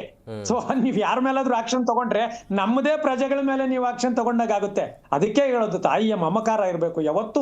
ಕಾರ್ಮಿಕರು, ಕೂಲಿಕಾರರು, ರೈತರ ಬಗ್ಗೆ ಒಂದಷ್ಟು ಸಹಾನುಭೂತಿ ಸರ್ಕಾರಗಳಿಗೆ ಇರಲೇಬೇಕು. ಎಷ್ಟೇ ಅಭಿವೃದ್ಧಿ ಆಗ್ಲಿ, ಎಷ್ಟೇ ತಂತ್ರಜ್ಞಾನ ಬರ್ಲಿ, ಇವರು ಊಟ, ಬಟ್ಟೆ, ವಸತಿಗಾಗಿ ಒದ್ದಾಡ್ತಾ ಇರ್ತಾರೆ. ಓಡಾಡೋರು ಮತ್ತು ಅದರಲ್ಲಿರುವ ಕಾರ್ಮಿಕರು, ಅವ್ರ ಬಗ್ಗೆ ಸಹಾನುಭೂತಿ ಇರಲಿ. ಇದನ್ನ ಖಂಡಿತವಾಗ್ಲೂ ಸಾರಿಗೆ ಮಂತ್ರಿಗಳು ಏನಿದ್ದಾರೆ ಇವರು ಬೇರೆಯವರಷ್ಟು ಹಾರ್ಶ್ ಅಲ್ಲ, ಇರೋದ್ರಲ್ಲಿ ಒಂದಷ್ಟು ಕೇಳ್ತಾರೆ. ನಾನು ಇವರನ್ನ ಬಹಳ 30-40 ವರ್ಷದಿಂದ ನೋಡ್ತಿದ್ದೀನಿ. ಆದ್ರೆ ಯಾಕೋ ಈ ರೀತಿ ಹಠ ಮಾಡ್ತಾ ಇದ್ದಾರೆ. ಅಧಿಕಾರಿಗಳು ಕೂಡ ಅವರಿಗೆ ಸರಿಯಾದ ಮಾಹಿತಿಯನ್ನು ಕೊಡಬೇಕು. 2 ದಿನ ಸ್ಟ್ರೈಕ್ ಆದ್ರೆ ಏನು ಲಾಸ್ ಆಗುತ್ತಲ್ಲ ಸರ್, ಅಷ್ಟೇ ನೀವು ಈ ಪ್ರಾಬ್ಲಮ್ ಅನ್ನ ಒಂದ್ ಸ್ವಲ್ಪ ಇವತ್ತೇ ಕೊಡಿ ಅಂತ ಕೇಳಕ್ ಆಗಲ್ಲ. ಯಾಕಂದ್ರೆ ಖಜಾನೆಯಿಂದ ಬರೋದು. ಕಾರ್ಮಿಕರು ಇವತ್ತೇ ನಮಗೆ ಕೊಟ್ಬಿಡಿ, ಈಗಲೇ ಕೊಟ್ಬಿಡಿ ಅಂತ ಹೇಳಲಿಕ್ಕೆ ಆಗಲ್ಲ. ಜವಾಬ್ದಾರಿ ಇರುತ್ತೆ. ಮುಖ್ಯಮಂತ್ರಿ ಅವ್ರ ಜೇಬ್ನಿಂದ ಕೊಡೋದಿಲ್ಲ, ಸಾರ್ವಜನಿಕ ತೆರಿಗೆ ಹಣನೇ ಇವ್ರು ಕೊಡೋದು. ಅದರಿಂದ ಸರ್ಕಾರಕ್ಕೂ ಜವಾಬ್ದಾರಿ ಇರುತ್ತೆ. ಅದರಿಂದ ಒಂದಷ್ಟು ಸಮಯ ತಗೊಂಡು, ಯಾಕಂದ್ರೆ ನಾನು ಹೇಳ್ತಿಲ್ಲ, ಇವ್ರು ಕಾರ್ಮಿಕ ಮಂತ್ರಿಗಳಿದಾರಲ್ಲ ಸಂತೋಷ್ ಲಾಡ್ ಅವರು, ಅವರೇ ಈಗ ಮಾಧ್ಯಮದಲ್ಲಿ ನೋಡಿದಾಗ ಹೇಳ್ತಾ ಇದ್ರು, ಕಾರ್ಮಿಕರ ಈ ರಸ್ತೆ ಸಾರಿಗೆ ಕಾರ್ಮಿಕರ ಬೇಡಿಕೆಗಳು ನ್ಯಾಯಯುತವಾಗಿದೆ ಅಂತ ಸಂಪುಟ ದರ್ಜೆಯ ಮಂತ್ರಿಗಳೇ ಹೇಳಿದ್ದಾರೆ. ಸೊ ಅಂದ್ರೆ ಬೇಡಿಕೆಗಳು ನ್ಯಾಯಯುತವಾಗಿದೆ, ಈ ಕ್ಷಣಕ್ಕೆ ಈಡೇರಿಸೋದು ಕಷ್ಟ ಇದೆ, ಅದಕ್ಕೆ ಒಂದಷ್ಟು ಸಮಯ ಬೇಕು. ಆದ್ರಿಂದ ಸ್ಟ್ರೈಕ್ ಅನ್ನ ಒಟ್ಟು ಎನಿ ಕಾಸ್ಟ್ ಸರ್ಕಾರ ನಿಲ್ಲಿಸಬೇಕು, ಕಾಂಪ್ರಮೈಸ್ ಮಾಡಬೇಕು. ಇಲ್ಲ ಅಂದ್ರೆ ಅಷ್ಟೇ ದುಡ್ಡು ನಷ್ಟ ಆಗ್ಲಿಕ್ಕೆ ಬಿಡಬಾರ್ದು. ಅದರಿಂದ ಸ್ಟ್ರೈಕ್ ಮಾಡೋದ್ರಿಂದ ಸರ್ಕಾರಕ್ಕೆ, ಜನಕ್ಕೆ ಎಲ್ಲಕ್ಕೂ ನಷ್ಟ. ಅಷ್ಟೇ 500 ಕೋಟಿ ಇಲ್ಲಿ ಬಂದ್ಬಿಡುತ್ತೆ ಅನ್ನುವ ಸಣ್ಣ ಲಾಜಿಕ್ ಅನ್ನ ಯಾರಾದ್ರೂ ಸರ್ಕಾರಕ್ಕೆ ಮನವರಿಕೆ ಮಾಡಿಕೊಟ್ರೆ ಸ್ಟ್ರೈಕ್ನಿಂದ ಆಗುವ ತೊಂದರೆನೂ ತಪ್ಪುತ್ತೆ, ಲಾಸು ತಪ್ಪುತ್ತೆ, ಕಾರ್ಮಿಕರು ಖುಷಿಯಾಗಿರ್ತಾರೆ, ಮುಖ್ಯಮಂತ್ರಿಗಳು ಸ್ವಲ್ಪ ನೆಮ್ಮದಿಯಾಗಿ ಬಜೆಟ್ ಅನ್ನ ಮಂಡಿಸಬಹುದು. ಎಸ್ ಕವಳಿಕಾಯಿ ಸರ್, ಈಗ ನಿಮ್ಮ ಹೋರಾಟ ಏನಿದೆ ಅದು ನಿಮ್ಮ ಹಕ್ಕನ್ನು ನೀವು ಕೇಳ್ತಾ ಇದ್ರೆ ಅದನ್ನು ಒಂದು ಕಡೆ ಇಡೋಣ. ಬಟ್ ನಿಮ್ಮ ಹೋರಾಟದ ರೂಪ ಇದೆಯಲ್ಲ, ಅದು ಸಾರ್ವಜನಿಕರಿಗೆ ಬುದ್ಧಿ ಕಲಿಸೋದಾ ಅಥವಾ ಸರ್ಕಾರಕ್ಕೆ ಬಿಸಿ ಮುಡಿಸೋದಾ? ಇದರಿಂದ ನಿಮ್ಮ ಹೋರಾಟದಿಂದ ಸಾರ್ವಜನಿಕರಿಗೆ ಏನೆಲ್ಲ ಸಮಸ್ಯೆ ಆಗುತ್ತೆ ಅನ್ನೋದು ಗೊತ್ತಿರುವಂಥ ವಿಚಾರ. ನೀವು ಮುಷ್ಕರ ಹಾಕಿದರೆ ಏನೆಲ್ಲ ಕಷ್ಟವನ್ನು ಅನುಭವಿಸ್ತಾರೆ ಅಂತೇಳಿ. ಸರ್, ನಾವು ಇದರಲ್ಲಿ ಸಾರ್ವಜನಿಕರನ್ನ ಕ್ಷಮೆ ಕೇಳ್ತೀವಿ ಇದರಿಗೆ. ಯಾಕಂದರೆ ನಾವು ಈ ಹೋರಾಟಕ್ಕೆ ಒಂದೇ ಸಾರಿ ಧುಮುಕಿಲ್ಲ. ಈಗಾಗಲೇ ಸುಮಾರು 20-25 ಬಾರಿ ನಾವು ಪ್ರತಿಭಟನೆ ಮಾಡಿದ್ದೀವಿ, ಎಲ್ಲ ಮಾಡಿದ್ದೀವಿ. ಯಾವತ್ತೂ ಗಾಡಿ ನಿಲ್ಲಿಸಿಲ್ಲ. ಗಾಡಿ ನಿಲ್ಲಿಸ್ತೇನೆ ಎಚ್ಚರಿಕೆ ಕೊಟ್ಟು ಸರ್ಕಾರಕ್ಕೆ ಮನವರಿಕೆ ಮಾಡ್ಕೊಳ್ಳೋಕೆ ಪ್ರಯತ್ನ ಮಾಡಿದ್ದೀವಿ. ಆದರೆ ಸರ್ಕಾರ ನಮ್ಮ ಮನವರಿಕೆಗೆ ಏನು ಸ್ಪಂದಿಸ್ತಾ ಇದ್ದಾಗ ಅನಿವಾರ್ಯವಾಗಿ ಇದು ಏನು ಪಬ್ಲಿಕ್ಕಿಗೆ, ಸಾರ್ವಜನಿಕರಿಗೆ ತೊಂದರೆ ಆಗ್ತದೆ, ಜನರಿಗೆ ನಾವು ಹೊಣೆಗಾರ ಆಗೋದಿಲ್ಲ, ಇದಕ್ಕೆ ಸರ್ಕಾರನೂ ಹೊಣೆಗಾರ ಆಗುತ್ತೆ. ಮತ್ತು ಏನು ಸಾರ್ವಜನಿಕರಿಗೆ ತೊಂದರೆ ಆಗುತ್ತೆ ಅವರಲ್ಲಿ ನಾವು ಕ್ಷಮೆನೇ ಕೋರ್ತೀವಿ. ಇವತ್ತಿದಾಗ್ತಕ್ಕದ್ದನ್ನು ಅಂದರೆ ಸರ್ಕಾರದ ಹಠಮಾರಿತನ ಧೋರಣೆಯಿಂದ ಇವತ್ತು ಈ ಸಮಸ್ಯೆಗಳು ಉದ್ಭವ ಆಗ್ತವೆ. ಇದನ್ನು ಇಷ್ಟು ದಿವಸ 2 ವರ್ಷಗಟ್ಟಲೆ ಬಿಡಬೇಕಾ? 1, 2, 3, 4 ಸಿಟ್ಟಿಂಗ್ನಲ್ಲಿ ಏನಾದರೂ ಮಾಡಿ ವಿತಿನ್ 3 months ಅದನ್ನು ಇದನ್ನು ಮುಗಿಸಿಬಿಡ್ಬೋದಿತ್ತು ಸರ್ಕಾರ ಮನಸ್ಸು ಮಾಡಿದರೆ. ಒಂದು ಕೊಡಿ ಒಂದು ಬಿಡಿ, ಏನಾದರೂ ಒಂದು ಕೊಡೋದು ತೊಗೊಳೋದು ಇದ್ದೇ ಇರ್ತದಲ್ಲ ಯಾರ ಹತ್ರ ಕೂಡ. ನಾವೇನು ಇದನ್ನೇ ಬೇಕು ಅಂತ ಹೇಳಿ ಅಷ್ಟ ಹೇಳಂಗಿಲ್ಲ. ಅವ್ರು ಇಷ್ಟೇ ಕೊಡ್ಬೇಕಂತ ಅವರು ಎಷ್ಟೇ ಕೊಡ್ತೀವಿ ನಾವು ಇದರಲ್ಲೇ ಇರ್ತೀವಿ, ನೀವು ಇನ್ನೂ ಉಳಿದಿದ್ದೇನು ಕೇಳಬೇಡಿ ಅಂದರೆ ಇದು ಏನಾಗುತ್ತೆ? ದುಡ್ದಂಥ ಹಣವನ್ನು ನಾವು ಕೊಡೋದಿಲ್ಲ, ನಾವು ಹಂಗೆ ಇಟ್ಕೊತೀವಿ ಅಂದರೆ ದುಡ್ದು ಕೂಲಿ ಕೊಡೋಕ್ಕಾಗಿಲ್ಲ ಅಂದರೆ ಏನಂತೀರ ನೀವು? ಅದನ್ನೇ ಹೇಳಿ ಅಷ್ಟೇ. ಅದಕ್ಕಾಗಿ ನಾವು ಸಾರ್ವಜನಿಕರ ತೊಂದರೆ ಆಗಬಾರ್ದು. ಏನು ಇವತ್ತು ಈ ಜನ ಇವತ್ತು ಇಡೀ ದೇಶದಲ್ಲೇ ಈ ನಮ್ಮ ಕರ್ನಾಟಕ ರಾಜ್ಯ ರಸ್ತೆ ಸಾರಿಗೆ ಸಂಸ್ಥೆ ಬಸ್ಗಳನ್ನ ನಂಬಿದಂಗೆ ಬೇರೆ ಎಲ್ಲೂ ನಂಬಿಲ್ಲ. ಅಷ್ಟೊಂದು ವಿಶ್ವಾಸಾರ್ಹತೆ ಐತಿ. ಮತ್ತು ಇವತ್ತು ಪ್ರತಿ ವರ್ಷ ನಾವು ಪಾರಿತೋಷಿಕವನ್ನು ತೊಗೊಳ್ತಿದ್ದೀವಿ. ಇರ್ತಕ್ಕಂಥದ್ದನ್ನು ನಮಗೆ ತೊಂದರೆ ಕೊಡಬೇಕನ್ನೋದು ಏನು ಮನಸ್ಸಿಲ್ಲ. ಆದರೆ ಸರ್ಕಾರ ಇವತ್ತು ಕೂಡ 4 ಗಂಟೆವರೆಗೆ ಟೈಮ್ ಕೊಟ್ಟಿದ್ದೀವಿ. ಈಗಲೂ ಬಂದು ಮಾತನಾಡಿ ಒಂದು ಒಪ್ಪಂದ ಮಾಡಿಕೊಂಡು ನಮ್ಮ ಅಂಡರ್ಸ್ಟ್ಯಾಂಡಿಂಗ್ ಮೇಡಮ್ ಒಂದು ಏನಾದರೂ ಕೂಡ ಒಂದು ಪತ್ರ ಬರೆದು ಇಷ್ಟರೊಳಗೆ ನಿಮಗೆ ಹಿಂಗೆ ಕೊಡ್ತೀವಿ, ಇಂಥ ಸೌಲಭ್ಯ ಮಾಡ್ತೀವಿ ಅಂತ ಒಪ್ಕೊಂಡ್ರೆ ಇಬ್ಬರು ಸೇರಿ ಅದೇನು ದೊಡ್ಡದಲ್ಲ. ನಾವು ಈಗ ಹೇಳ್ದಂಗೆ ನಿಮಗೆ ಇವತ್ತೇ ಕೊಡಿ ನಾಳೆ ಕೊಡಿ ಅಂತ ನಾವೂ ಕೇಳೋದಿಲ್ವಲ್ಲ. ಇಷ್ಟು ದಿವಸದಲ್ಲಿ ಇದನ್ನು ಮಾಡೋಣ, ಇದನ್ನು ಜಾರಿಗೆ ಕೊಡ್ತೀವಿ, ಇಂಥ ಜಾರಿಗೆ ಕೊಡ್ತೀವಿ. ನಮ್ಮ ಜಂಟಿ ಸಮಿತಿ ಇದೆ, ಜಂಟಿ ಸಮಿತಿ ಜೊತೆ ಮಾತನಾಡಿ ಭಾಳ ಸುಲಭ. ಇದನ್ನು ನೀವು ಒಬ್ಬರೇ ಏಕಪಕ್ಷೀಯವಾಗಿ ಏನು ತೀರ್ಮಾನ ತೊಗೊಂತೀರಲ್ಲ ಅದು ಅಸಮಂಜಸ. ನಿಮಗೇನು ಮನಸ್ಸಿಗೆ ಬರುತ್ತೆ ಅದನ್ನು ನೀವು ತೊಗೊಂಬಿಡೋರು. ನಮ್ಮ ಒಂದು ಏನು ಇರ್ತಾವೆ ನೋವುಗಳಾಗಿರಲಿ, ಏನು ಕಷ್ಟಗಳಾಗಿರಲಿ ಅಥವಾ ನಮ್ಮ ಬೇಡಿಕೆ ಅಂತ ಅದ್ರ ಬಗ್ಗೆ ನೀವು ಗಮನ ಹರಿಸೋದಿಲ್ಲ, ಅದು ಸರಿಯಲ್ಲ ಅಂತ ನಮ್ದು. ವಿವೇಕಾನಂದ ಸರ್ ಹಾಗೆ ಸಂಪರ್ಕದಲ್ಲಿರಿ. ಬ್ರೇಕ್ನ ಸಮಯ ಆಗಿದೆ, ಬ್ರೇಕ್ ತೊಗೊಂಡು ಬಂದುಬಿಡ್ತೀನಿ. ಬ್ರೇಕ್ ಆದ ಬಳಿಕ ಈಗ ಒಂದು ವೇಳೆ ಹೋರಾಟಗಾರರು ನಾವು ಹೋರಾಟವನ್ನು ಮಾಡ್ತೀವಿ ಅಂತ ಹೇಳಿದಾಗ ಒಂದು ವೇಳೆ ಎಸ್ಮಾ ಜಾರಿ ಆದರೆ ಹೇಗೆ ಕ್ರಮ ಇರುತ್ತೆ? ಹೋರಾಟ ಒಂದು ವೇಳೆ ಎಸ್ಮಾ ಜಾರಿ ಮಾಡ್ತೀವಿ ಅಂತ ಹೇಳಿದ್ರೆ ಒಂದು ವೇಳೆ ಈ ರೀತಿಯ ಬೆದರಿಕೆ ಹಾಕಿದ್ದೇ ಆದಲ್ಲಿ ಹೋರಾಟವನ್ನು ಹಿಂಪಡೆಯಲಾಗುತ್ತಾ? ನೋಡ್ರಿ, ಈಗ ಒಂದು ವೇಳೆ ನಿಮ್ಮ ಮೇಲೆ ಎಸ್ಮಾ ಪ್ರಯೋಗ ಮಾಡಿದ್ರೆ ನೀವೇನು ಮಾಡ್ತೀವಿ? ಹೋರಾಟವನ್ನು ಹಿಂಪಡಿತೀರಾ ಅಥವಾ ನೀವು ಎಸ್ಮಾ ಆದರೂ ಜಾರಿ ತನ್ನಿ, ಏನು ಬೇಕಾದರೂ ಮಾಡಿ, ಒಟ್ಟಿನಲ್ಲಿ ನಮ್ಮ ಹೋರಾಟ ನಿಲ್ಲೋದಿಲ್ಲ ಅಂತನೋ ಅಥವಾ ಹೇಗೆ ಏನು ಮಾಡ್ತೀರಿ? ಒಂದು ವೇಳೆ ಈ ರೀತಿ ಎಸ್ಮಾ ಜಾರಿ ಮಾಡಿ ನಿಮ್ಮ ಮೇಲೆ ಈ ರೀತಿ ಪ್ರಯೋಗ ಮಾಡಿದ್ರೆ ಏನು ಮಾಡ್ತೀರಿ ಅಂತ ನಿಮ್ಮ ಮುಂದಿನ ನಿರ್ಧಾರ ಏನಿರುತ್ತೆ? ಇದು ಸಾರಿಗೆ ನೌಕರ ಮೇಲೆ ಇವತ್ತಿಂದಲ್ಲ, ಸುಮಾರು 25-30 ವರ್ಷದಿಂದ ಬಂದಿರತಕ್ಕಂಥ ಇದು ಎಸ್ಮಾ. ನಾವು ಸಾರಿಗೆ ಸಮಸ್ಯೆ ಉಳಿಸೋಕೆ ಹೋದರೂ ಕೂಡ ಎಸ್ಮಾ ತಂದಿದ್ದಾರೆ. ಸಾರಿಗೆ ನೌಕರ ಬೇಡಿಕೆ ಇತ್ಯರ್ಥ ಮಾಡಿದಾಗಲೂ ಕೂಡ ಎಸ್ಮಾ ತಂದಿದ್ದಾರೆ. ಆ ಎಸ್ಮಾ ವಿರುದ್ಧನೇ ನಾವು ಹೋರಾಟ ಮಾಡಿ ಇವತ್ತು ಎಲ್ಲ ರೀತಿಯ ಒಂದು ಇದರಲ್ಲಿ ನಾವು ಗೆದ್ದು ಬಂದಿರತಕ್ಕಂಥವ್ರು. ಯಾವುದೇ ಎಸ್ಮುಖಾಲಿ ಅಥವಾ ಬೇರೆ ಯಾವುದೇ ಒಂದು ಅಸ್ತ್ರ ಬಿಡ್ತಾರೋ ಯಾವ ಅಸ್ತ್ರಕ್ಕೂ ಇಲ್ಲಿರ್ತಕ್ಕಂಥ 1,15,000 ಜನ ಎದುರಲ್ಲ. ಎಸ್ಮಾ ಅಂತಕ್ಕಂಥದ್ದು ಅದು ಇವತ್ತಿರೋ ಸರ್ಕಾರ ಭಸ್ಮ ಅಂತ ನಾವು ಹೇಳ್ತೀವಿ. ನಾವು ಯಾವ ಸರ್ಕಾರ ಈ ಒಂದು ಕರಾಳ ದಿನವನ್ನು ತರುತ್ತೆ ಆ ಸರ್ಕಾರ ಭಸ್ಮ ಆಗುತ್ತೆ ಹೊರತು ಇಲ್ಲಿರ್ತಕ್ಕಂಥ ಕಾರ್ಮಿಕರು ಇರ್ಬೋದು, ಬೇರೆ ಬೇರೆ ಯಾರು ಇರ್ಬೋದು, ಯಾರಿಗೂ ಅದು ಕಂದದಿಲ್ಲ. ಅದರಿಂದ ನೀವು ಯಾವುದೇ ಅಸ್ತ್ರ ತಂದರೂ ಕೂಡ ನಾವು ಎದುರೋದಿಲ್ಲ. ನಾವು ಕೇಳೋದಿಷ್ಟೇ, ನಮ್ಮ ಮುಂದೆ ಇರ್ತಕ್ಕಂಥ ಏನು ಬೇಡಿಕೆ ಇದೆ, 2 ಬೇಡಿಕೆ, ಒಂದು 38 ತಿಂಗಳ ಅರಿಯಸ್ಸು, ಒಂದು 24 ವೇತನ ಪರಿಸ್ಥಿತಿ, ಎರಡನ್ನೂ ನೀವು ಇವತ್ತು ಕೂಡ ಈ ಕೂತು ಚರ್ಚೆಯನ್ನು ಮಾಡಿ ಈಗಲೂ ಬಗೆಹರಿಸಿ ನಾವು ಏನು ಹೂಡಿದ್ದೀವಿ ಅದನ್ನು ನಾವು ಕಾರ್ಮಿಕರ ಮಧ್ಯೆ ಮಾತಾಡಿ ಅದು ವಾಪಸ್ ತೆಗೆಯೋಕ್ಕೆ ನಾವು ಪ್ರಯತ್ನ ಮಾಡ್ತೀವಿ ಹೊರತು ಅದು ಬಿಟ್ಟು ನಾವು ಆದ ಎಸ್ಮಾ ತರ್ತೀವಿ ಅಥವಾ ಬೇರೆ ಇನ್ನೊಂದು ಇದನ್ನು ತರ್ತೀವಿ ಅಂದರೆ ಯಾವುದೇ ಕಾರ್ಮಿಕರಾಗಲಿ ಯಾರೇ ಇದನ್ನು ಎದುರ ಸ್ಥಿತಿಲಿ ಇಲ್ಲ ಇವತ್ತು. ವಿವೇಕಾನಂದ ಸರ್, ಈಗ ಸಾರ್ವಜನಿಕರ ಹಿತವನ್ನು ಕಾಪಾಡಬೇಕಾಗತ್ತೆ ಮತ್ತು ಆರ್ಥಿಕ ಶಿಸ್ತನ್ನು ಕೂಡ ಸಮತೋಲಿಸಬೇಕಾಗತ್ತೆ. ಎರಡನ್ನ ಮೇಂಟೈನ್ ಮಾಡೋದು ಹೇಗೆ ಅಂಥೇಳಿ ಏನು ಮಾಡ್ಬೋದು ಸರ್ಕಾರ? ಅಲ್ಲ, ಖಂಡಿತವಾಗ್ಲೂ ಈಗ ಸರ್ಕಾರ ಈಗ ಸಾಮಾಜಿಕ ನ್ಯಾಯಗಳಿಗೆ ಒಂದು 56-60 ಸಾವಿರ ಕೋಟಿಯನ್ನ ಕೊಟ್ಟು ಬೇರೆ ಬೇರೆ ಎಲ್ಲ ಮಾಡ್ತಾ ಇರುತ್ತೆ. ಸರ್ಕಾರದ ಬಳಿ ದೊಡ್ಡ ಆರ್ಥಿಕ ತಜ್ಞರು ಇರ್ತಾರೆ, ಆಡಳಿತ ತಜ್ಞರು ಇರ್ತಾರೆ ಮತ್ತು ಸಾಮಾಜಿಕ ವ್ಯವಸ್ಥೆಗೆ ಇರ್ತಾರೆ, ಎಲ್ಲರೂ ಇರ್ತಾರೆ. ಸರ್ಕಾರ ಅನ್ನೋದು ಒಂದು ಬೃಹತ್ತು. ಇವಾಗ ನೀವು ಹೇಳಿದ್ರಲ್ಲ ಎಸ್ಮಾ, ಈಗ ಎಸ್ಮಾ ಜಾರಿ ಮಾಡೋದಾದ್ರೂ ಕೂಡ ಸರ್ಕಾರ ಅನ್ನುವ ಒಂದು ಬೃಹತ್ ಇದಕ್ಕೆ KSRTC ಅನ್ನೋ ದೊಡ್ಡದಲ್ಲ. ಎಸ್ಮಾ ಮೊದಲು ಮಾಡಿದ್ದಾರೆ, ಇವರು ಕೂಡ ಅದನ್ನ ಹೋರಾಟ ಮಾಡ್ಲಿಕ್ಕೆ ಆಗಲ್ಲ. ಇವತ್ತು ಪ್ರತಿನಿಧಿಗಳು ಹೇಳ್ತಾರೆ ನಾವು ಧೈರ್ಯವಾಗಿ ಮಾಡ್ತೀವಿ, ನಮ್ಮ ಜೈಲ್ಗೆ ಹಾಕ್ಲಿ ಅಂತ. ಆದ್ರೆ ಅಷ್ಟು ಸುಲಭವಾಗಿ ಇರೋದಿಲ್ಲ. ಯಾಕೆಂದ್ರೆ ಕಾರ್ಮಿಕ ಸಂಘಟನೆಗಳು ಕೂಡ ಒಡೆದು ಹೋಗಿದ್ದಾವೆ. ಅಂದ್ರೆ ಕೆಲವು ಸಂಘಟನೆಗಳು ಬೇರೆ ಬೇರೆ ಇದ್ದಾವೆ, ಕೆಲವು ಇರ್ತವೆ, ಮತ್ತೆ ವ್ಯಕ್ತಿಗತವಾಗಿ ಮಾಡ್ತಾರೆ. ಅಧಿಕಾರಿಗಳು ಇದ್ದಾರಲ್ಲ, ಅವರು ಪಿಕ್ ಅಂಡ್ ಚೂಸ್ ಅಂತೇಳಿ ಕೆಲವ್ರ ಮೇಲೆ ಮಾತ್ರ ಕೇಸ್ ಹಾಕ್ಬಿಡ್ತಾರೆ. ಸೊ ಜನ ಕೂಡ ಇವತ್ತು ತುಂಬಾ ಸಂಕೀರ್ಣವಾದ ಆರ್ಥಿಕ ಕೌಟುಂಬಿಕ ವ್ಯವಸ್ಥೆಯಲ್ಲಿ ಇರೋದ್ರಿಂದ ಸರ್ಕಾರವನ್ನ ಎದುರಾಕೊಳ್ಳೋದು ಅಷ್ಟು ಒಳ್ಳೇದು ಅಲ್ಲ ಯಾವಾಗ್ಲೂ. ಆದ್ರೆ ಈ ಕಾರ್ಮಿಕ ಒಟ್ಟುಗಳು ಏನ್ ಮಾಡ್ತಾರೆ, ಅವ್ರನ್ನ ಸರ್ಕಾರ ಸಹಾನುಭೂತಿಯಿಂದ ಮಾಡ್ಲಿಕ್ಕಾಗಿ, ಯಾಕಂದ್ರೆ ಇಡೀ ಸಂಘಟನೆ ಒಂದೇ ಆಗಿದ್ದಿದ್ರೆ ಇವತ್ತು ಸರ್ಕಾರನ ಬೆಂಡ್ ಮಾಡ್ಬೋದಾಗಿತ್ತು ಅಥವಾ ಸರ್ಕಾರನ ಶರಣಾಗತರು ಮಾಡ್ಬೋದಾಗಿತ್ತು. ಹೀಗಾಗಿಲ್ಲ. ನಮ್ಮ ದೇಶದ ಚುನಾವಣಾ ರಾಜಕೀಯದಲ್ಲಿ ಅನೇಕ ರೀತಿಯ ಸಂಘಟನೆಗಳು ಬಂದ್ಬಿಟ್ಟಿದ್ದಾವೆ. ಆ ಸಂಘಟನೆಗಳಿಗೆ ಒಂದು ರಾಜಕೀಯ ಪಕ್ಷ ಬೆಂಬಲ ಕೊಡುತ್ತೆ, ಇನ್ನೊಂದಕ್ಕೆ ಇನ್ನೊಂದು ರಾಜಕೀಯ ಪಕ್ಷ ಬೆಂಬಲ ಕೊಡುತ್ತೆ. ಸೊ ಇದು ಸರ್ಕಾರಕ್ಕೂ ಗೊತ್ತಿದೆ. ಆದ್ರಿಂದಾಗಿ ಇವರನ್ನು ಕೂಡ ಆದಷ್ಟು ಏನ್ ಮಾಡ್ತಾರೆ, ನಾವು ಎಸ್ಒ ಮಾಡಿ ಇನ್ನೊಂದು ಮಾಡಿ ಅಲ್ಲೂ ಕೂಡ ಭ್ರಷ್ಟಾಚಾರ ಆಗುತ್ತೆ. ನೀವು ಮತ್ತೆ ಪ್ರೈವೇಟ್ ಬಸ್ಗಳನ್ನ ತಗೊಂಡು ಓಡಿಸಿ, ಪ್ರೈವೇಟ್ ಡ್ರೈವರ್ಗಳನ್ನ ತಗೊಂಡು. ಸೊ ಅದರಿಂದ ಸಂಘರ್ಷಕ್ಕೆ ನೀವು ಯಾರ ಜೊತೆ ಸಂಘರ್ಷಣೆ ಮಾಡ್ತಿದ್ದೀರಿ? ಸರ್ಕಾರಕ್ಕೆ ನಾನು ಈಗ ಪ್ರಶ್ನೆ ಕೇಳ್ತಿದ್ದೀನಿ. ನಮ್ಮವ್ರೆ 1 ಲಕ್ಷ ಪ್ಲಸ್ ಅವ್ರ ಕುಟುಂಬ ಎಲ್ಲ ಸೇರಿ 10 ಲಕ್ಷ ಜನ ಮತ್ತು ಇವರು ಪ್ಯಾಸೆಂಜರ್ಸು, ಇಷ್ಟು ಜನಗಳ ವಿರುದ್ಧ ನೀವು ಸರ್ಕಾರ ಇದೆಯಲ್ಲ, ಸಾರ್ವಜನಿಕರು ಕೂಡ ಆಗ್ಲೇ ಅವ್ರು ಹೇಳಿದ್ರು, ತೊಂದರೆ ಆದ್ರೆ ಸರ್ಕಾರನೇ ಹೊಣೆ ಹೊರ್ತುನು ನಾವಲ್ಲ ಅಂತೇಳಿ. ಖಂಡಿತವಾಗ್ಲು. ಆದ್ರೆ ಇಲ್ಲಿ ಹಂಗಾಗೋದಿಲ್ಲ. ಸಾರ್ವಜನಿಕರನ್ನ ಬಸ್ಸು ಇವ್ರು ಮಾಡಿ ಕಲ್ಲು ಓಡಿಸೋದು ಅದೆಲ್ಲ ಹಿಂದೆ ನಡೆದಿದೆ. ಇಲ್ಲಿ ಬಿಜೆಪಿ ಸರ್ಕಾರ ಕಾಂಗ್ರೆಸ್ ಸರ್ಕಾರ ಅಂತಲ್ಲ, ಯಾವ್ದು ಆಡಳಿತದಲ್ಲಿ ಇರುತ್ತೋ ವಿರೋಧ ಪಕ್ಷದವ್ರು ಹಾಗೆ ಮಾಡ್ತಾರೆ. ಇವ್ರು ಹೇಗೆ 3 ದಿನ ಸ್ಟ್ರೈಕ್ ಮಾಡಿಸಿದ್ರೆ ಜನರನ್ನ ಎತ್ತು ಕಟ್ಟಿ ನೌಕರರ ಮೇಲೆ ಕಲ್ಲು ಓಡಿಸೋದು, ಅವ್ರನ್ನ ಹೊಡೆಯೋದು, ಈ ತರ ಎಲ್ಲ ಆಗುತ್ತೆ. ಇದು ಬೇಕಾಗಿಲ್ಲ. ಇದು ನಾಗರಿಕ ಸಮಾಜ. ನಾನು ಹೇಳ್ದಂಗೆ ಒಂದು ಕಮಿಟಿ, ಶಾಶ್ವತ ಕಮಿಟಿಯನ್ನೇ ಮಾಡ್ಬೇಕಾಗುತ್ತೆ. ನನಗನ್ಸಿದ್ದಂಗೆ ಈ ಸಾರಿಗೆ ನೌಕರರಿಗೆ ಒಂದು ಶಾಶ್ವತವಾದ ಈ ರೀತಿಯ ಸಮಸ್ಯೆಗಳು, ವೇತನದ ಸಮಸ್ಯೆಗಳು ಮತ್ತು ಇದಕ್ಕೆ ಒಂದು ಶಾಶ್ವತವಾದ ಇದೇ ಮಾಡ್ಬೇಕು, ಕಮಿಟಿನೇ ಮಾಡ್ಬೇಕನ್ಸುತ್ತೆ. ಅದನ್ನ ಸಾರಿಗೆ ಮಂತ್ರಿಗಳು ಮತ್ತು ಇಲ್ಲಿನ ಪ್ರತಿನಿಧಿಗಳು ಎಲ್ಲ ಸೇರಿ ಇದೆ ಅನ್ಸುತ್ತೆ. ಆದ್ರೆ ಅದು ಪ್ರಾಕ್ಟಿಕಲ್ ಆಗಿ ಬರ್ತಾ ಇಲ್ಲ. ಅವರು ಈ ರೀತಿಯ ಮುಷ್ಕರಕ್ಕೆ ಹೋಗದೇ ಇರೋ ತರ ಆಗಾಗ 3 ತಿಂಗಳಿಗೆ ಒಂದೊಂದ್ಸರಿ ಬೇಡಿಕೆಗಳನ್ನ ಮಾಡ್ಬೇಕಾಗುತ್ತೆ. ನಮ್ಮ ದೇಶದಲ್ಲಿ ಅದೊಂದು ದುರಂತ ಏನು ಅಂದ್ರೆ, ಕೊನೆ ಮೂಮೆಂಟ್ ವರ್ಗೂ ನೀವು ಹೋಗಿ ಅದೆಲ್ಲ ಆಗಿ ರಂಪಾಟ ಆದ್ಮೇಲೆ ಅದಕ್ಕೊಂದು ಪರಿಹಾರ. ಈ ಚಿಕ್ಕ ಮಕ್ಕಳು ಅಥವಾ ಇನ್ಯಾರೋ ಗಲಾಟೆ ಮಾಡಿ ಆಮೇಲೆ ನಾವು ಪರಿಹಾರ ಕೊಡ್ತೀವಲ್ಲ, ಇದು ಅನಾಗರಿಕ ಸಮಾಜ ಆಗ್ಬಿಡುತ್ತೆ. ಇಷ್ಟೆಲ್ಲ ನಮಗೆ ತಂತ್ರಜ್ಞಾನ ಬಂದಿದೆ, AI ತಂತ್ರಜ್ಞಾನ ಬಂದಿದೆ, ಕಮ್ಯುನಿಕೇಶನ್ ಬಂದಿದೆ, ದೊಡ್ಡ ಸ್ಕಿಲ್ಡ್ ಆಫೀಸರ್ನ ಸಂಬಳ ಕೊಟ್ಟು ನೇಮಿಸ್ಕೊಂಡಿರ್ತೀವಿ. ಹಾಗಾದ್ರೆ ಒಂದು ಗುಂಪುಗಳ ಸಮಸ್ಯೆಯನ್ನ ನಮಗೆ ಬಗೆಹರಿಸಲಾದ್ರೆ ಅಂದ್ರೆ ನೀವು IAS ಮಾಡಿ ಏನ್ ಪ್ರಯೋಜನ, ನೀವು IPS ಮಾಡಿ ಏನ್ ಪ್ರಯೋಜನ?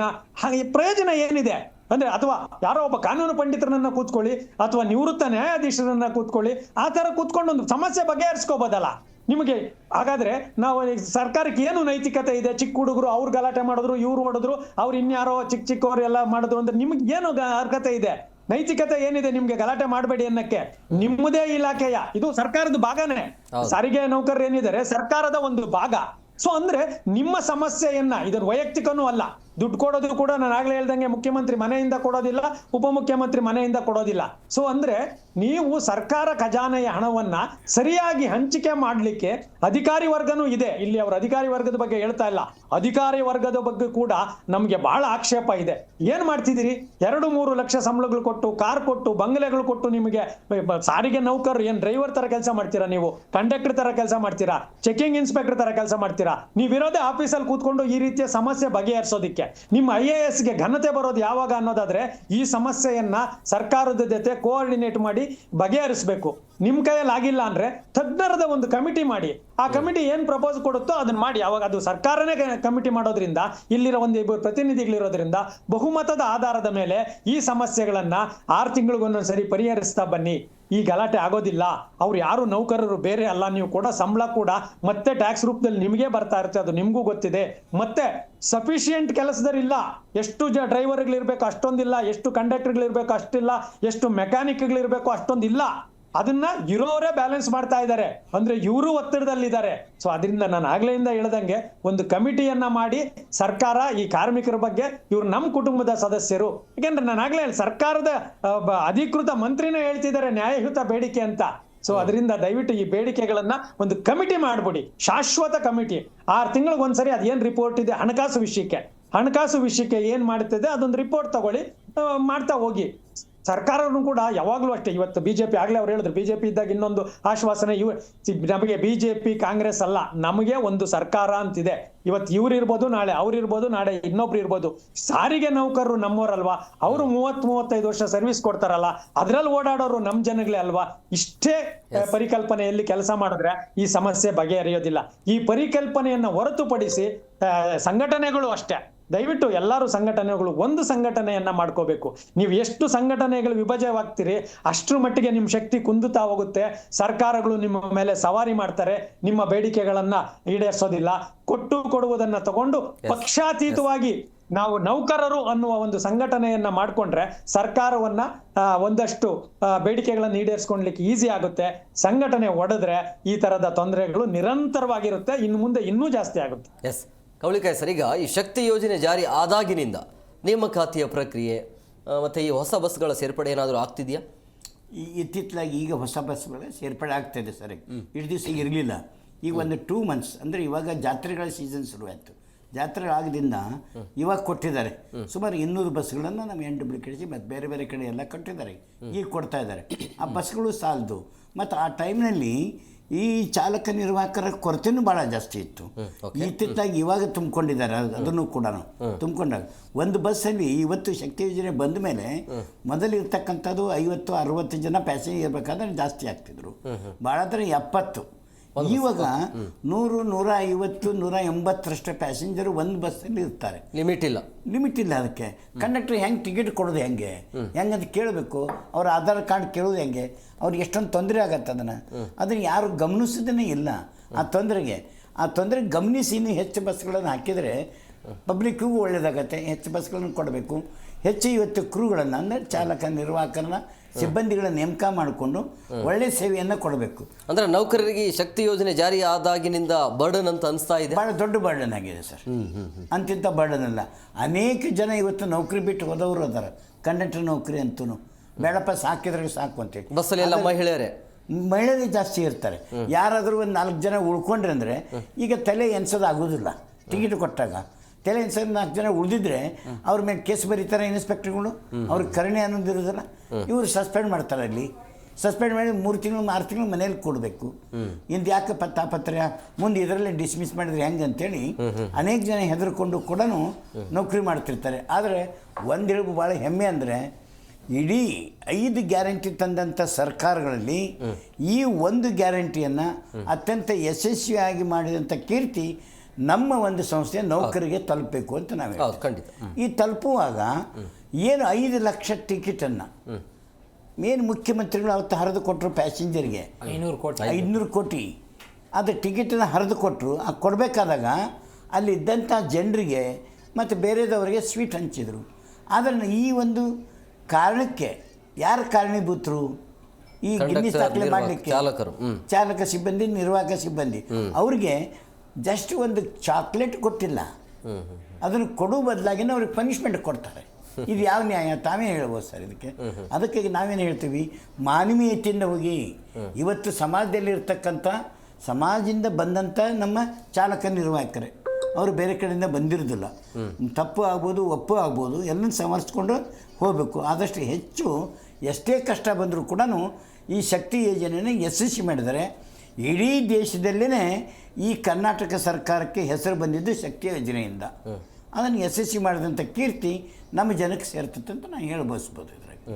ಮತ್ತು ಅದಕ್ಕಾಗಿ ದಯವಿಟ್ಟು ಈಗಲೂ ಕೂಡ ಕಾಲ ಮಿಂಚಿಲ್ಲ.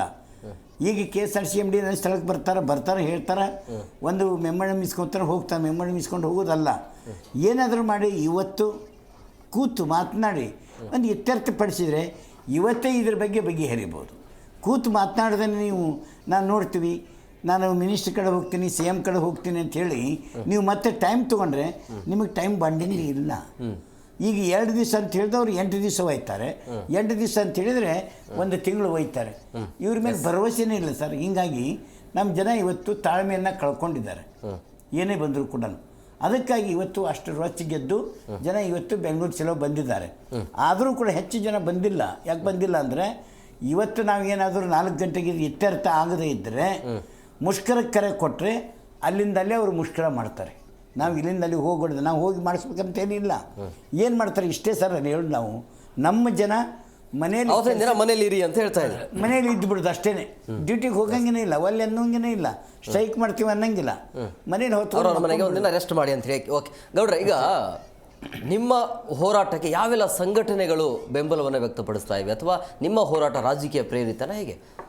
ಇದು ನಮ್ಮದು ರಾಜಕೀಯ ಪ್ರೇರಿತ ಅಂತಲ್ಲ, ಇಡೀ ರಾಜ್ಯದಲ್ಲಿರ್ತಕ್ಕಂಥ ಸಾರ್ವಜನಿಕರು ಇರ್ಬೋದು, ಬೇರೆ ಬೇರೆ ಇದಿರ್ಬೋದು, ಎಲ್ಲರೂ ಕೂಡ ನಮಗೆ ಸಪೋರ್ಟ್ ಅವ್ರು ನೋಡ್ತಾ ಇದ್ದಾರೆ ಇವತ್ತು.